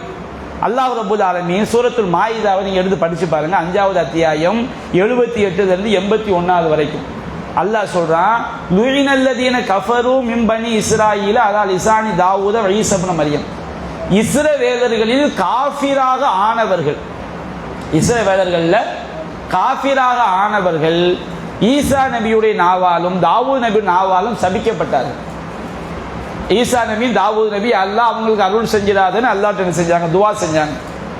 ஈசா நபி நாவாலும் தாவூத் நபி நாவாலும் சபிக்கப்பட்டார்கள். என்ன காரணம், தாலிக பிமா அஸவ் வ கானூ யஅ்ததூன், அவர்கள் மாறு செய்து வரம்பு மீறினார்கள். மாறு செஞ்சு வரம்பு மீறினா என்ன அல்லாஹ் விளக்குறான், கானூ லா யதனாஹூன அன் முன்கர், அவங்க என்ன பண்ணாங்கன்னா தீமையான காரியங்களை தடுக்கவில்லை, ஃபஅலூஹு அதை செய்தார்கள். இப்போ நம்ம என்ன செய்வோம், ஒரு தீமையான ஒரு எம்எல்ஏ வீட்டு கல்யாணம் வச்சுக்கிடுங்க, ஒரு ஆள் செய்வார், எம்எல்ஏ வீட்டு கல்யாணம் நம்ம போய் அதில் போய் கலந்துக்கிட்டா அவருக்கும் நமக்கு என்ன செய்வோம், நெருக்கம் உண்டாகும் சொல்லி அங்கே என்ன அநியாயம் நடந்தாலும் அதில் போய் கலந்து கொடுவார். தீமையை வந்து தடுக்கிறேன்னா ஒரு தீமையை கண்டா கையால் தடுக்கணும், அதற்கு சக்தி இல்லாத வாயால் சொல்லி தடுக்கணும், அதற்கு சக்தி இல்லாட்ட தீமையை சபையை விட்டு என்ன செஞ்சிடணும், வெறுத்து ஒதுங்கிடணும். இதுதான் ஈமான்ல பலவீனமான நிலை. இவங்க என்ன செஞ்சாங்க, தீமையை தடுக்கல, அதை செய்தார்கள். லபீஸ மா கானூ யஅமலூன் யஃபஅலூன் அவர்கள் செய்த மிக கெட்டதாகிவிட்டது. தரா கஸீரன் மின்ஹும் யதவல்லவுன அல்லதீன கஃபரு அவர்கள் அதிகமானவர்கள் காஃபிர்களை உற்ற தோழர்களாக எடுத்துக்கொண்டார்கள். லபீஸ மா கத்தமத் லஹும் அன்ஃபுஸுஹும் அவர்கள் தமக்காக எதை முற்படுத்தி கொண்டார்களோ அது மிக கெட்டதாகிவிட்டது. அன் சஹிதல்லாஹு அலைஹிம் அல்லாஹ் அவர்களை வெறுத்து விட்டான். வஃபில் அதாபிஹும் ஹாலிதூன் அவர்கள் வேதனையிலே நிரந்தரமாக இருப்பார்கள்.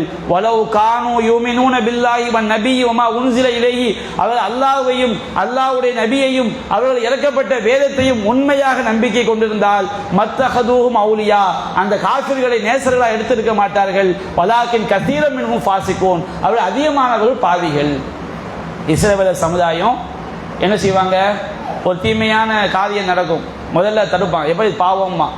மறுநாள் பாப்பா நம்ம இந்த தீமையை தடுத்தா நாளைக்கு அவனோட உட்காந்து சாப்பிட முடியாத, அவனோட நம்ம உட்காந்து பேச முடியாது, அப்படிதான் நடக்கும். ஒரு ஆள் தப்பு செய்யறாங்க, நீங்க போய் கண்டிச்சியும் வச்சுக்கிடுங்க, நாளைக்கு அவனோட உட்காந்து போய் பேச முடியுமா, அவனோட உட்காந்து சாப்பிட முடியுமா? அதுதான் நமக்கு பெரிய பிரச்சனை. அப்ப என்ன செய்வாங்க? தீமையை கண்டிக்க மாட்டாங்க. தீமையை கண்டுக்காம அவங்களோட கலந்து கொள்வார்கள். அந்த தீமையை உள்ளத்துல உள்வாங்கிடுவாங்க. இப்ப அல்லாஹ் சொல்றான், இதனால அவங்க காஃபிர் ஆயிட்டாங்க. தாவூத் நபி நாவினாலும் ஈசா நபி நாவினாலும் சபிக்கப்பட்டார் என்று அல்லாஹ் என்ன செய்ய சொல்லி காட்டுகின்றான். அப்ப அன்பிற்குரிய தாய்மார்களே, இப்படி மார்க்கம் என்ன செய்கிறது? ஏராளமான காரியங்கள்ல தீமையான சபைகளை நாம புறக்கணிக்கணும் சொல்லி காட்டு. நபிகள் நாயகத்துக்கு என்ன சட்டம்னா, நபிகள் நாயகம் ஸல்லல்லாஹு அலைஹி வஸல்லம் அவங்களுக்குரிய தனிப்பட்ட சட்டங்கள்ல ஒன்று, அலங்கரிக்கப்பட்ட வீட்டுக்குள்ள அவங்க என்ன செய்ய மாட்டாங்க, போக மாட்டாங்க. நபிகள் நாயகம் தனக்குரிய சட்டமா மட்டும் எடுக்கல, தனக்காக அலங்கரிக்கப்பட்ட ஒரு வீட்டை கட்டிக்கொள்ள மாட்டார்கள். இறை தூதர் நபிகள் நாயகம் ஸல்லல்லாஹு அலைஹி வஸல்லம் ரசூல் ஸல்லல்லாஹு அலைஹி வஸல்லம் அவங்களுக்கு மட்டும் உள்ள சட்டம், அவங்களுக்கு மட்டும் உள்ளது கிடையாது. தன்னுடைய மகளும் அப்படித்தான் வாழ வேண்டும் என்று தன்னுடைய குடும்பத்துக்குரிய சட்டமாக ஆக்குனாங்க நபிகள் நாயகம். இப்போ நம்ம ஒரு நம்ம வீட்டு அலங்காரமாக வச்சிருக்காங்க, நமக்கு தப்பு கிடையாது. நபிகள் நாயகம் சில பிரத்யோக சட்டம் அவங்க செஞ்சிருக்கிறாங்க, சொல்லி இருக்கிறாங்க. அதுல ஒரு சட்டம், ஒரு நபி நபிகள் நாயகம் ஸல்லல்லாஹு அலைஹி வஸல்லம் அலங்கரிக்கப்பட்ட வீட்டில் செய்ய மாட்டாங்க, வசிக்க மாட்டாங்க. அப்ப நபிகள் நாயகம் ஸல்லல்லாஹு அலைஹி வஸல்லம் சஹீஹுல் புகாரில 2613 செய்தியா பதிவு செய்யப்பட்டிருக்கு. நபிகள் நாயகம் ஸல்லல்லாஹு அலைஹி வஸல்லம் ஃபாத்திமா ரலியல்லாஹு அன்ஹா வீட்டுக்கு வர்றாங்க. அந்த வீட்டுக்குள்ள நுழையாம திரும்பி போயிடுறாங்க. சாப்பிடத்தான் வர்றாங்க, விருந்து சாப்பிட வர்றாங்க. விருந்து சாப்பாடு ஹராமா? ஹராம் கிடையாது. விருந்து சாப்பிட வர்றாங்க, வந்த ரசூலுல்லாஹ் வீட்டுக்குள்ள நுழையாம என்ன செஞ்சாங்க, திரும்பி போயிடுறாங்க. அப்ப அலி ரலியல்லாஹு அன்ஹு என்ன செய்றாங்க, அதை பார்த்துட்டு ஃபாத்திமாட்ட சொல்றாங்க, இந்த மாதிரி ரசூலுல்லாஹ் திரும்பி போயிட்டாங்களே. அப்போ நபிகள் நாயகம் ஸல்லல்லாஹு அலைஹி வஸல்லம் அவங்கள்ட்ட கேட்கறாங்க, அல்லாஹ் தூதரே நீங்க வீட்டு வரைக்கும் வந்தீங்களே, ஏன் திரும்பி போயிட்டீங்க? அப்ப நபிகள் நாயகம் சொல்றாங்க, இன்னி ராய்து அலா பாபியா சித்ரம் மௌஷியா. அவங்க ஃபாத்திமா ரலியல்லாஹு அன்ஹுடைய வீட்டு வாசல்ல ஒரு அலங்கரிக்கப்பட்ட திரைச்சீலையை நான் பார்த்தேன். ஒரு திரைச்சீலை அலங்காரம். அப்ப நபிகள் நாயகம் சொல்றாங்க, ஃபமாலி வலி துன்யா, எனக்கும் இந்த உலகத்துக்கு என்ன இருக்குது? நபிகள் நாயகம் ஸல்லல்லாஹு அலைஹி வஸல்லம் எனக்குன்னு சொல்ல ரசூலுல்லாஹ் மட்டும் கிடையாது, தன்னுடைய மகளையும் சேர்த்து தான். அதாவது அவங்க சொர்க்கத்துடைய தலைவியா இருக்கிறாங்க. நபிகள் நாயகம் எப்படி அலங்கரிக்கப்பட்ட வீட்டில் வசிப்பதை வெறுத்தார்களோ அதுபோல் தன்னுடைய மகளும் வெறுக்க வேண்டும், அவங்களுக்கும் சட்டம் உண்டு. அப்ப நபிகள் நாயகம் எனக்குன்னு சொல்றது அவங்க மகளையும் சேர்த்து தான். மாலி வலி துன்யா, எனக்கும் இந்த உலகத்துக்கும் என்ன இருக்குது அப்படின்னு நபிகள் நாயகம் ஸல்லல்லாஹு அலைஹி வஸல்லம் அவங்க சொன்ன உடனே ஃபாத்திமா ரலியல்லாஹு அன்ஹா என்ன பண்றாங்க, ஃபத்தாஹ அலியும் அலி ரலியல்லாஹு ஃபாத்திமாட்ட அதை சொன்ன உடனே ஃபாத்திமா ரலியல்லாஹு கேட்குறாங்க, ரசூலுல்லாஹ் எனக்கு என்ன ஏவுறாங்க அப்படின்னு சொன்ன உடனே அவங்க என்ன செய்றாங்க, அதை யாராவது ஒரு ஏழைக்கு அன்பளிப்பாக கொடுத்துடட்டும். நபி அல்லாஹ் நபியுடைய நபி ஃபாத்திமா இவங்க அல்லாஹ் மற்ற ஏழைகள் வீட்டை தொங்க விட்டா பிரச்சனை கிடையாது, நபி வீட்டில் தொங்க கூடாது. அப்ப நபிகள் நாயகத்துக்கு அது தப்பு, அவங்க இருந்தா பாவம். அப்ப நபிகள் நாயகம் ஸல்லல்லாஹு அலைஹி வஸல்லம் அவங்க ஒரு பாவம் ஒரு வீட்டில் அவங்க எந்த வீட்டுக்குள்ள நுழையக்கூடாதோ அந்த பாவம் இருக்கும் பொழுது ரசூலுல்லாஹ் விருந்தை புறக்கணிச்சிருக்கிறாங்க. சாப்பாடு ஹராம் என்பதற்காக அல்ல, அந்த தீமையை அந்த விருந்தை சாப்பிட்டால் அந்த தீமையை அங்கீகரிக்க வேண்டிய நிலைமை ஏற்படும். அப்ப எங்கெல்லாம் ஒரு தீமையை நாம் அங்கீகரிக்க வேண்டிய நிலைமை இருக்கிறதோ அங்க போய் சாப்பிட்டோம்னா சாப்பாடு ஹராம் என்பதற்காக அல்ல, அங்கு சென்று சாப்பிடுவதே அந்த தீமையை அங்கீகரிப்பதாக ஆகிவிடும். அதனால் நாம் அந்த நிகழ்ச்சிக்கு போகாமல் என்ன செய்யணும், புறக்கணிக்க வேண்டும் என்பதை மார்க்கம் சொல்லி காட்டுகிறது. அப்ப இதையெல்லாம் நம்ம மனசுல வச்சுதான் இந்த மாதிரி பாவமான இன்னும் ஏராளமான ஆதாரங்கள் இருக்குது. அப்போ பாவமான காரியங்கள் நடக்கக்கூடிய சபைகளுக்கு திருமணங்களை நம்ம ஏன் புறக்கணிக்கணும் அப்படின்னு சொல்றோம்னா இந்த மாதிரி காரணத்துக்கு தான். ஏன்னா அது நம்முடைய கொஞ்சம் கொஞ்சமாக நம்மை எங்கோ கொண்டு போய் சேர்த்து விடும். நம்ம உள்ளுக்குள்ளே பேச நான் சொல்றேன், ஒரு காலத்தில் தௌஹீத் பிரச்சாரத்தில் ஒரு 25 வருஷம் இருக்கிறோம் வச்சுக்கிடுங்க. ஒரு காலத்தில் ஒரு அமைப்பு நம்ம வச்சுருந்தோம், அவங்க அரசியலாக போயிட்டாங்க. அன்னைக்கு அந்த மக்கள் தௌஹீதுக்கு பாடுபட்ட மாதிரி இன்னைக்கு நாம் பாடுபடுறோமாங்கிறது சந்தேகம்தான். அடி உத ஊர் விளக்கம் எல்லாம் சந்திச்சு என்னைக்கு அரசியல்வாதி ஆனாங்களோ அரசியல்வாதிகளோடு தொடர்பு ஆகி இன்னைக்கு தௌஹீத் என்றாலே அவங்களுக்கு வேப்பங்காயா கசவு. தர்காவில் அரசியல் ஓட்டுக்காக என்ன செய்வாங்க, தர்காவாதிகளுடைய பயான்களுக்கு பாதுகாப்பு கொடுப்பாங்க. தௌஹீத் அடிப்படையில் ஜனாசாவை அடக்கம் பண்ண சண்டைக்கு வந்து நிற்பாங்க. யாரு ஒரு காலத்து தௌஹீதில் இருந்தவங்க, தௌஹீதுக்காண்டி பாடுபட்டவங்க, தௌஹீதுக்காண்டி அடிபட்டவங்க, இவங்க உள்ள எப்படி மாறிச்சு யோசித்து பாருங்க. என்றைக்கு நாம் பாவமான சபைகள் பாவமான காரியங்களை உள்ளத்தை அக்செப்ட் பண்ண ஆரம்பிச்சிட்டோமோ நாளடைவில் நம்முடைய உள்ளம் அப்படியே தடம் புரண்டு விடும். தடம் புரண்டு வச்சுக்கிடுங்க, எத்தனை பயான் பண்ணாலும் எவ்வளவு குர்ஆன் வசனத்தை காட்டாலும் திரும்ப அல்லாஹ் நாடியவங்களை தவிர திரும்ப அந்த உள்ளம் மாறுறதே கஷ்டம்.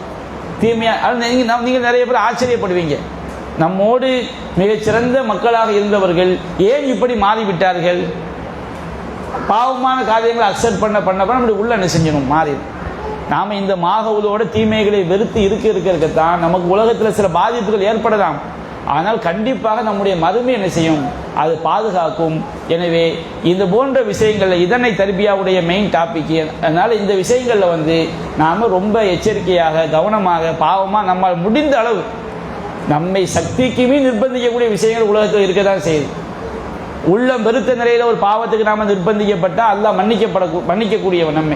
நம்முடைய உள்ளத்தை பற்றி அல்லாஹ்க்கு தெரியும். நாம் அந்த பாவத்தை உண்மையிலேயே நாம் விரும்பி செய்கிறோமா வெறுத்து செய்கிறோமா நிர்பந்தம் செய்கிறோமா. அதே நேரத்தில் உள்ளத்தில் இடம் கொடுத்து எந்த பாவத்தில் கலந்து கொண்டாலும் அது நம்மை மிகப்பெரிய வழியேட்டில் கொண்டு போய் என்ன செஞ்சிடும், தள்ளிவிடும். எனவே இந்த பாவமான சபைகளை மறுமை வெற்றிக்காக நாம் புறக்கணிக்க வேண்டும் என்பதைத்தான் மூமின்களாகிய உனக்கும் உங்களுக்கும் எனக்கும் நான் சொல்லக்கூடிய குர்ஆனுடைய வசனங்களை வைத்து நாம் ஒருவரைக்கொருவர் நினைவூட்டிக் கொள்ள வேண்டும் என்பதற்காகத்தான் இந்த தர்பியா என்பதை நான் நினைவுபடுத்திக் கொண்டு இந்த உரையை நிறைவு செய்கிறேன்.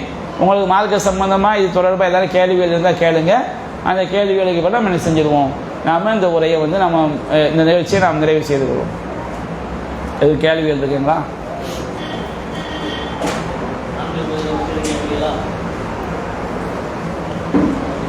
ஒரு 6-10 வரைக்கும்.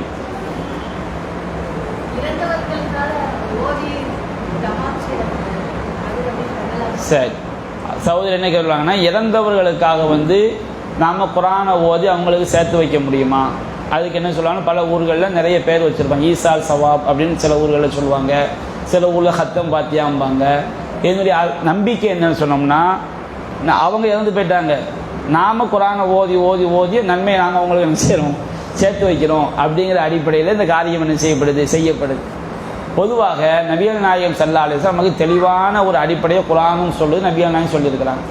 என்ன அடிப்படைன்னு சொன்னோம்னா, வலா தஸிரு வாஸிரத்து விஸ்ர உக்ரா, ஒருவருடைய சுமையை இன்னொருவர் சுமக்க முடியாது. அன் லைஸல் இன்சானி இல்லா மா ஸா, ஒவ்வொரு மனிதனுக்கும் அவன் உழைத்தது தான் கிடைக்கும். இந்த உலகத்தான் உயிரோடு வாழும்போது நாம் நமக்காண்டி என்ன உழைக்கிறோமோ அதுதான் நமக்கு எங்கே கிடைக்கும், ஆகிரத்தில் கிடைக்கும். ஒருவர் இன்னொரு நமக்கு நன்மை என்ன செய்ய முடியாது, சேர்த்து வைக்க முடியாது. இன்னொருவர் நன்மை செய்கிறதுனால அது நமக்கு சேராது. குர்ஆனில் பல்வேறு வசனங்கள் அடிப்படை அல்லாஹ் சொல்றான், வமா துகத்திமு லி அன்ஃபுசிக்கும் மின் கைரின் தஜிதுஹு இன்தல்லாஹ், நீங்கள் உயிரோடு வாழும் பொழுது உங்களுக்காக எதை முற்படுத்துகிறீர்களோ அதைத்தான் அல்லாஹ்விடம் பெற்றுக்கொள்வீர்கள். நாம் இப்போ நம்ம சதக்கத்துல் ஜாரியா இறந்தப்ப நன்மை சேருன்னு சொல்கிறோம் பார்த்தீங்களா, அது எல்லாமே நம்ம உயிரோடு வாழும்போது நம்ம செஞ்சது. ஒரு ஆள் தர்மம் செய்கிறாரு, அவர் மௌத்தா போயிட்டாருன்னா அவர் நன்மை சேர்ந்துக்கிட்டே இருக்குன்னு நான் சொன்னேன் பாருங்க, அதுக்கு அவர் காரணமாக இருந்திருப்பார். ஒரு பாவத்தை செஞ்சிருப்பாரு, அவர் மௌத்தா போனப்போ தீமை செய்யணும்னு சொல்கிறோம்னா அதுக்கு அவர் காரணமாக இருந்திருப்பார். அது அல்லாமல் நாம் காரணமாக இல்லாத எந்த ஒரு நன்மையும் நமக்கு சேராது, எந்த ஒரு தீமையும் நமக்கு என்ன செய்யாது, சேராது. அது அல்லாஹ் சொல்கிறான், வமா துகத்திமு லி அன்ஃபுசிக்கும் மின் கைரின் தஜிதுஹு இன்தல்லாஹ், நன்மையிலிருந்து எதை நீங்கள் முற்படுத்துகிறீர்களோ அதைத்தான் அல்லாஹ்விடம் பெற்றுக்கொள்வீர்கள் என்று அல்லாஹ் சொல்லுகின்றான். இன்னொரு இடத்துல அல்லாஹ் சொல்லுகிறான், லஹா மா கஸபத் வ அலைஹா மக்தஸபத், நீங்கள் செய்த நன்மை தான் உங்களுக்குரியது, நாம செஞ்ச தீமை தான் நமக்குரியது. நீங்க ஒரு நன்மை செய்றீங்க, அது எனக்கு சேராது. நீங்க ஒரு தீமை செய்றீங்க, அது எனக்கு எதிராக வராது. நான் செஞ்ச நன்மை தான் எனக்குரியது, நான் செஞ்ச தீமை தான் எனக்குரியது. அல்லாஹ் சொல்றான், குல்லு நஃப்ஸின் பிமா கஸபத் ரஹீனா, ஒவ்வொரு ஆத்மாவும் அது எதை அது சம்பாதித்தது நன்மையோ தீமையோ அவன் எதை செஞ்சானோ அதனோடு தான் பிணைக்கப்பட்டிருக்கிறான். அப்போ நாம் மற்றவங்களுக்கு நன்மை செய்ய நாம் சேர்த்து வைக்க முடியாது. நபிகள் நாயகம் சொல்கிறாங்க, இதா மாத்தல் இன்சானு இன் கத்த அன்ஹு அமலுஹு குல்லு. ஒரு மனிதன் மரணித்து விட்டால் அவனுடைய எல்லா காரியங்களும் என்ன செய்து நின்று போய்விடும். அப்போ நாம் மௌத்தாயிட்டோம் வச்சுக்கிடுங்க, நமக்குரிய எல்லா காரியங்களும் நின்று போச்சு. நாம் மௌத்தாவதுக்கு முன்னாடி சதக்கத்துல் ஜாரியா பண்ணியிருந்தோம், மௌத்தாவதுக்கு முன்னாடி செஞ்சது. நாம் மௌத்தாவதுக்கு முன்னாடி தீமையை வழிகாட்டியிருந்தோம், மௌத்தாவதுக்கு முன்னாடி செஞ்சது. மௌத்தான பேர் நம்ம என்ன செய்ய போகிறோம்? புதுசாக ஒரு தீமையை நாம் செய்ய முடியாதுல்ல, புதுசாக ஒரு நன்மையை நம்ம செய்ய முடியாது. அப்போ ஒரு மனிதன் மௌத்தாயிட்டானா எல்லா விஷயம் நின்று போய்விடும். 3 விஷயங்கள் தவிர. ஒன்று சதக்கத்துல் ஜாரியா, நிரந்தரமான தர்மம், மௌத்தா உயிரோடு இருக்குமோ செஞ்ச தர்மம். 2வது இல்முன் இன்டர்ஃபோபி, பயனுள்ள கல்வி. உயிரோடு இருக்கும்போது நல்ல விஷயத்தை மார்க்க விஷயங்களை மக்களுக்கு எடுத்து சொல்கிறாரு. அவர் மௌத்தாயிட்டாலும் அவர் சொன்ன விஷயங்களை பின்பற்றக்கூடிய மக்கள் இருக்கும் போதெல்லாம் அவருக்கு நன்மை சேர்ந்துக்கிட்டே இருக்கும். 3வது அவருக்காக பிரார்த்தனை செய்யக்கூடிய நல்லொழுக்கம் உள்ள குழந்தை. அது அவர் தான் உலகத்தில் இருக்கும்போது அவர் பெற்ற குழந்தை தானே. அப்போ அவர் உயிரோடு இருக்கும்போது குழந்தை நல்லொழுக்கம் உள்ள குழந்தையா அது பிறந்திருக்கு, வளர்ந்திருக்கு. அப்போ அந்த குழந்தை செய்யக்கூடிய பிரார்த்தனை செய்யப்படும், அவருக்கு பயனளிக்கும். இதை தவிர நாம் மௌத்தா போனவங்களுக்கு எத்தனை குரான் ஓதுனா அவங்களுக்கு போய் சேராது. நபிகள் நாயகம் ஸல்லல்லாஹு அலைஹி வஸல்லம் சில கடமையான விஷயங்களுக்கு மட்டும் மூமின்களுக்காண்டி அல்லாஹ் இஸ்லாம் விதிவிலக்கு கொடுக்குது. என்ன கடமையான விஷயங்கள்? ஒரு ஆள் கடமையான ஹஜ்ஜு கடமையாகி அது செய்யாமல் மௌத்தாயிட்டார். ஒருவர் ஒரு நேர்ச்சையை நேர்ந்துட்டு, நன்மையான காரியத்தில் ஒரு நேர்ச்சையை நேர்ந்துட்டு அது நிறைவேற்றாமல் மௌத்தாயிட்டார். ஒருவர் இந்த மாதிரி கடன் வச்சுட்டு என்ன செஞ்சாங்க, மௌத்தாயிட்டாங்க. அது அவங்க செஞ்ச பாவம் தானே, கடன் நிறைவேற்றாமல் போகிறது அவங்க செஞ்ச பாவம். அப்போ கடமையான ஹஜ்ஜு, கடமையான நேர்ச்சை, கடமையான கடன் நிறைவேற்ற வேண்டிய கடன், கடமையான நோன்பு. கடமையான நோம்புனா என்ன? இப்போ ஒரு ஆள் ரமதான் 10 மௌத்தாயிட்டாங்க வச்சுருங்க, 11 ஒரு கடமை கிடையாது, 10 மௌத்தாயிட்டாரு. அப்போ ஒரு ஆள் ஒரு பயணம் போகிறாரு, அவருக்கு அந்த நோன்பை கலா செய்வது கடமை. ஒரு 10 நாள் பயணம் போயிட்டு 10 நாள் நோன்புல பயணம் போயிட்டு 11ஆவது நாள் மௌத்தாயிட்டாரு. 10 நோன்பு அவர் வைக்க வேண்டிய கடமை இருக்குது. அப்போ அந்த கடமையை அவர் 10 நோன்பு வைக்க வேண்டிய கடமை இருந்துச்சுன்னா அந்த கடமையான நோன்பு. அப்போ நல்ல விளங்கிற கடமையான ஹஜ்ஜு, கடமையான நேர்ச்சை, நிறைவேற்ற வேண்டிய கடன், நிறைவேற்ற வேண்டிய நோன்பு, அந்த 4 விஷயத்துக்கு மட்டும் இஸ்லாம் விதிவிலக்கு கொடுக்குது. கடமையான ஹஜ்ஜை ஒரு ஆள் நிறைவேற்ற ஒரு தடவை என்ன செஞ்சுக்கலாம், அவருக்காண்டி நாம் இஹ்லாஸான ஹஜ்ஜு செஞ்சால் அல்லாஹ் அவருக்கு அந்த ஹஜ்ஜுடைய கூலியை கொடுப்பான் மறுமையில். நோம்புக்கு ஆதாரம் இருக்குது, நபிகள் நாயகம் சொல்லியிருக்கிறாங்க. கடனை அடைத்தால் அவருடைய பாவம் என்ன செய்யப்படும், மன்னிக்கவும் நபிகள் நாயகம் சொல்லியிருக்கிறாங்க.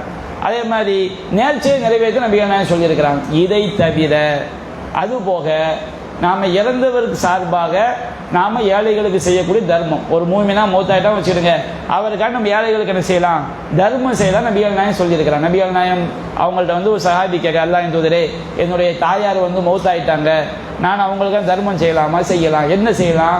நீங்கள் சதக்கத்துல் ஜாரியா மாதிரி ஒரு நீர்த்துறையை மக்களுக்கு நீர் போட்டக்கூடிய காரியம் செய்ய, கிணறு தோண்டி கொடுங்க, அந்த மாதிரி சொல்கிறாங்க. அப்போ இந்த மாதிரி தர்மம், இதுக்கு மட்டும்தான் ஆதாரம் இருக்குது. குரான் ஓதி ஹத்தம் பாத்தியா ஓதி அவங்க சேர்த்து வைக்கிறது என்ன கிடையாது, ஆதாரம் கிடையாது. அது எல்லாமே பித்அத்தான காரியம். நபிகள் சொல்லிட்டாங்க, மன் அமில அமலன் லைஸா அலைஹி அம்ருனா ஃபஹுவ. நாம் செய்யாத காரியங்களை, நாம் கட்டளையிடாத காரியங்களை யார் செய்கிறது அல்லாஹ்ட்ட மறுக்கப்படும். அப்போ குரானை ஓதி இறந்து போனவங்க சேர்த்து வைக்கிறது மார்க்கத்தில் எந்த ஆதாரம் கிடையாது. அதனால் நபிகள் நாயகம் குரான் சொன்னால் எதுக்கு ஆதாரம் இருக்குதோ அதை நாம் செய்யலாம், அவ்வளவுதான். அப்போ இறந்தவர் சார்பாக நாம் தர்மம் மட்டும் செஞ்சுக்கலாம், அவங்கள பாவ மன்னிப்பு கேட்டுக்கலாம். அவங்க கடமையான ஹஜ்ஜு, கடமையான நோன்பு, கடமையான நேர்ச்சை, நிறைவேற்ற வேண்டிய கடன், இதை விட்டுட்டு போயிருந்தாங்கன்னா அதை நம்ம என்ன செஞ்சுக்கலாம், நிறைவேற்றிக் கொள்ளலாம். இதை தவிர வேறு எதுவும் நம்ம செஞ்சால் அவங்களுக்கு போய் என்ன செய்யாது, சேராது. அதனால் நம்ம பாத்தியாங்கிற பேரில் ஓதி அதை செய்கிறதுனால அவங்களுக்கு எந்த புண்ணியம் கிடைக்க போகிறது கிடையாது. இன்னும் நீங்கள் சொல்ல போனீங்கன்னா நிறைய பேர் தொழாமல் இருக்கிறது காரணமே இந்த தப்பான நம்பிக்கை தான். ஒரு 90 வயசு கிளவி இருப்பாங்க, ஏன் பாட்டி தொழ வேண்டியான பேரப்பிள்ளை, நான் மௌத்தா போனால் எனக்கு நீ பாத்தியா ஓதிடு, அல்லாஹ் சொர்க்கத்துக்கு அனுப்பிடுவான். நிறைய வயசான ஆட்க அது ரொம்ப இருமாப்பாக இருக்கிறதுக்கு என்ன காரணம், தொழுகையை விட்டால் எவ்வளோ பெரிய பாவம். ஒரு அசல் தொழுகையை, ஒரே ஒரு அசல் தொழுகையை விட்டால் அவனுடைய குடும்பத்தையும் செல்வத்தையும் இழந்தவனே போனோம். காலம் ஃபுல்லாக தொழுகையை விட்டால் எவ்வளோ பெரிய பாவம், எவ்வளோ பெரிய பாவம். சுபஹானல்லாஹ், அவ்வளோ பெரிய பாவத்தை செஞ்சுக்கிட்டு உட்கார்ந்துருக்கிறாங்க. எதுக்குமா இப்படி இருக்கிறேன்னா, நான் மௌத்தா பண்ண போய் என் புள்ள பாத்தியா ஓதுவான்ல, அல்லாஹ் என்ன சொர்க்கத்துக்கு அனுப்பிடுவான் தான். இது இந்த மாதிரி வழிகேடு உள்ள நுழைக்கப்பட்டதுனால தான் நிறைய வயசான ஆட்களுக்கு இறையச்சமே வர்றது கிடையாது. பாவத்திலே மூழ்கி கிடந்து என்ன செஞ்சிடலாம், மௌத்தாயிடுறாங்க. இதெல்லாம் மக்களுக்கு நாம் தெளிவுபடுத்த வேண்டிய விஷயங்கள். அதனால் இந்த மாதிரி ஹத்தம் பாத்தியா ஓதுற ஈசா சவாபுங்கிற பேரில் என்ன செஞ்சிடக்கூடாது, விதத்தான காரியங்களை செஞ்சு நமக்கு நாம் ஏமாந்து விடக்கூடாது. நாம் உயிரோடு இருக்கும்போது நம்ம செய்யக்கூடிய நன்மைகள் தான் நமக்கு ஆகிரத்தில் என்ன செய்யும், பலன் தரும்.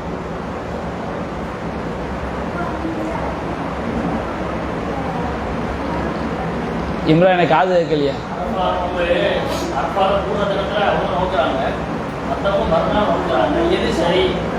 சரி, அதாவது மார்க்கத்துடைய எந்த ஒரு சட்டமாக இருந்தாலும் நபிகள் நாயகம் ஸல்லல்லாஹு அலைஹி வஸல்லம் அவர்கள் நமக்கு தெளிவாக என்ன செஞ்சுருக்கிறாங்க, வழிகாட்டி இருக்கிறாங்க. இப்போ ரசூல் ஸல்லல்லாஹு அலைஹி வஸல்லம் ரொம்ப ஈஸி. மக்ரிப் தொழுகை நம்ம எப்போ தொழணும், சூரியன் மறைஞ்ச உடனே என்ன செய்யணும், தொழணும். இப்போ நம்ம என்ன செய்வோம், நம்ம ஊருக்கு சூரியன் மறைஞ்சோம், நம்ம என்ன செய்வோம், மக்ரிப் தொழுவோம். நம்ம ஊருக்கு சூரியன் மறைஞ்ச உடனே சவுதியில் உள்ளவங்க மக்ரிப் தொழலாமா? அதுதான் சூழ வாய்க்காலில் சூரியன் மறைஞ்சிட்டுல நாங்கள் சவுதியில் மக்ரிப் தொழுகிறோம்னு சொன்னால் அது சரியான வாதமா? அப்போ அல்லாஹ் ரப்புல் ஆலமீன் நீங்கள் சூரியன் மறைஞ்ச உடனே ரசூலுல்லாஹ் மக்ரிப் தொழுங்கன்னு சொன்னாங்கன்னா நம்ம ஊருக்கு சூரியன் மறையுமோ நம்ம என்ன செய்வோம், மக்ரிப் தொழுவோம். சவுதிக்கு எப்போ மறையுமோ அப்போ அவங்க என்ன செய்வாங்க, மக்ரிப் தொழுவாங்க. அதே மாதிரி நமக்கு நாளினுடைய துவக்கம் எப்போன்னு தெரியுமா? இஸ்லாமிய அடிப்படையில் நமக்கு ஒரு நாள் எப்போ ஆரம்பமாகுதுன்னு தெரியுங்களா? எப்போ ஆரம்பிக்குது, மக்ரிப். இப்போ இன்னைக்கு நமக்கு சூரியன் மறைஞ்சு நம்ம என்ன கிழமை ஆரம்பமாயிரும்? இப்போ சூரியன் மறைஞ்சுன்னு வச்சுக்கிடுங்க, நமக்கு என்ன கிழமை ஸ்டார்ட் ஆயிரும், சனிக்கிழமை. சவுதிக்கு சனிக்கிழமை எப்போ ஸ்டார்ட் ஆகும், அவங்களுக்கு சூரியன் மறையும் போது ஸ்டார்ட் ஆகும்.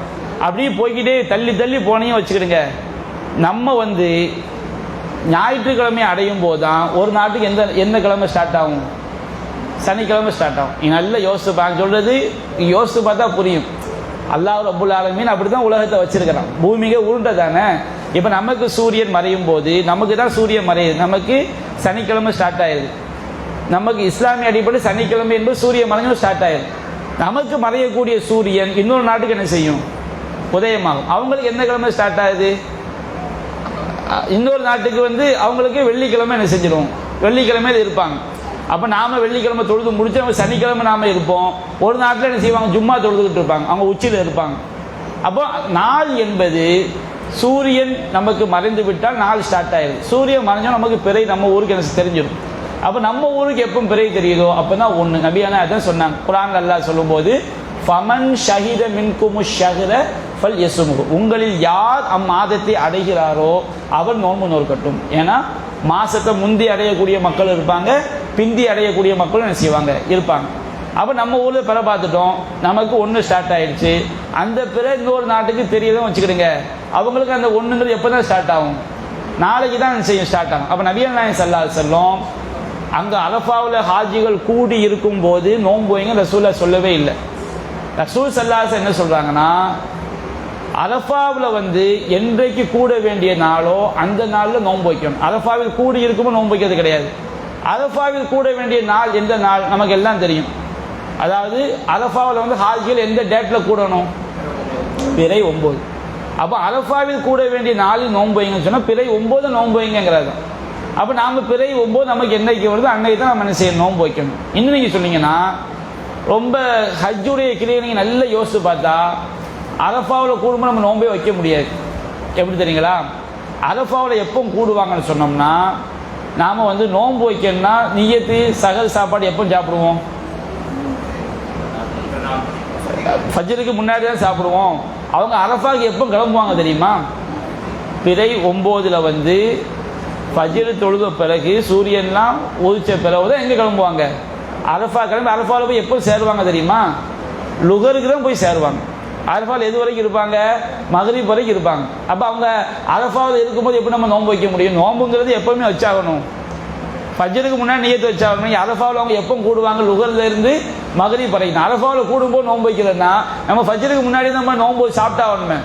அரஃபாவில் கூடும்போது நம்ம நோன்பு வைக்க முடியும். சரி, இப்போ அவங்க அரஃபாவில் கூடி இருப்பாங்கல்ல, மக்ரிப்பில் லுகர்லேருந்து மக்ரிப் வரைக்கும் எங்கே இருப்பாங்க, அரஃபாவில் இருப்பாங்க. அதுக்கு பிறகு மக்ரிப் வரை எங்கே போயிடுவாங்க, முஸ்தலிஃபாவுக்கு போயிடுவாங்க. அமெரிக்காவில் எப்போ தான் அவங்க சகர் நேரத்தை அடைவாங்கன்னா இவங்க முஸ்தலிஃபாவுக்கு போன பிறகு தான் அமெரிக்காவில் என்ன செய்வாங்க, சகர் நேரத்தை அடைவாங்க.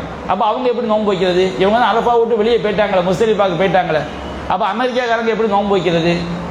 சரி, நான் கேட்குறேன், சவுதியில் ஒரு நாள் பிறைய பிந்தி பார்த்துட்டாங்க, நம்ம ஒரு நாள் பிறைய முந்தி பார்த்துட்டோம்.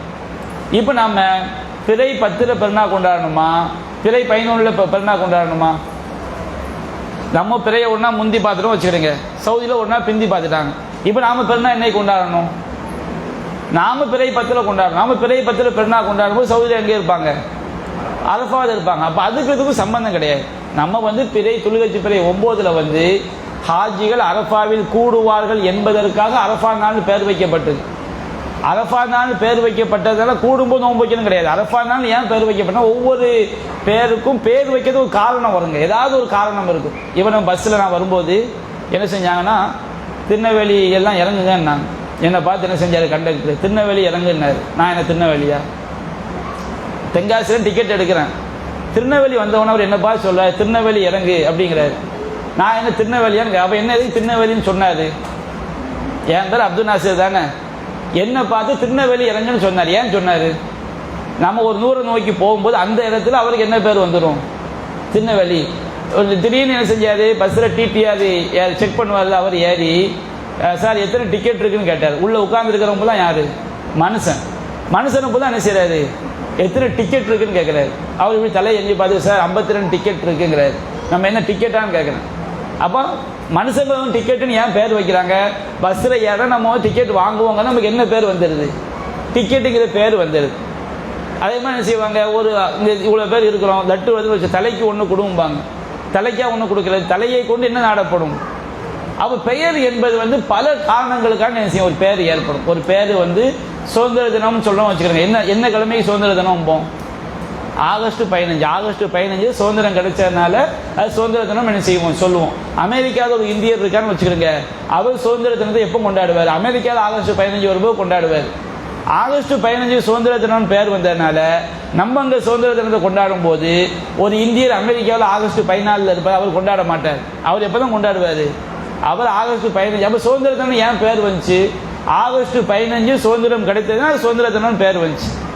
அதே போன்று அரஃபாவில் வந்து துல்ஹஜ் பிறை 9 அரஃபாவில் கூடுவாங்க என்பதனால் அந்த நாளுக்கு என்ன பேர் வந்துச்சு? அரஃபா நாள் பேர் வந்துச்சு. அரஃபாவில் கூடுவதற்காக அந்த நாளுக்கு அரஃபா நாள் பேர் வரல. துல்ஹஜ் பிறை 9 ஹாஜிகள் எங்கே கூட வேண்டும்? 8 கூடினாலும் அது தப்பு, 10 கூடினாலும் தப்பு. அவங்க துல்ஹஜ் பிறை 9 அரஃபாவில் கூடுவதனால் அதுக்கு அரஃபா நாள் என்று பெயர் வந்ததை தவிர நம்ம நோன்பு வைக்கிறதுக்காண்டி அதுக்கு அரஃபா நாளில் நம்ம நோன்பு வைக்கணும் பேர் வரவில்லை.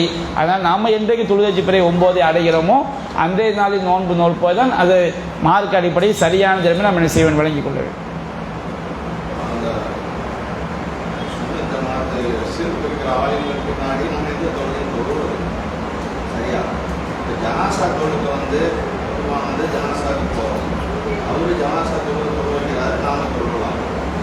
அதாவது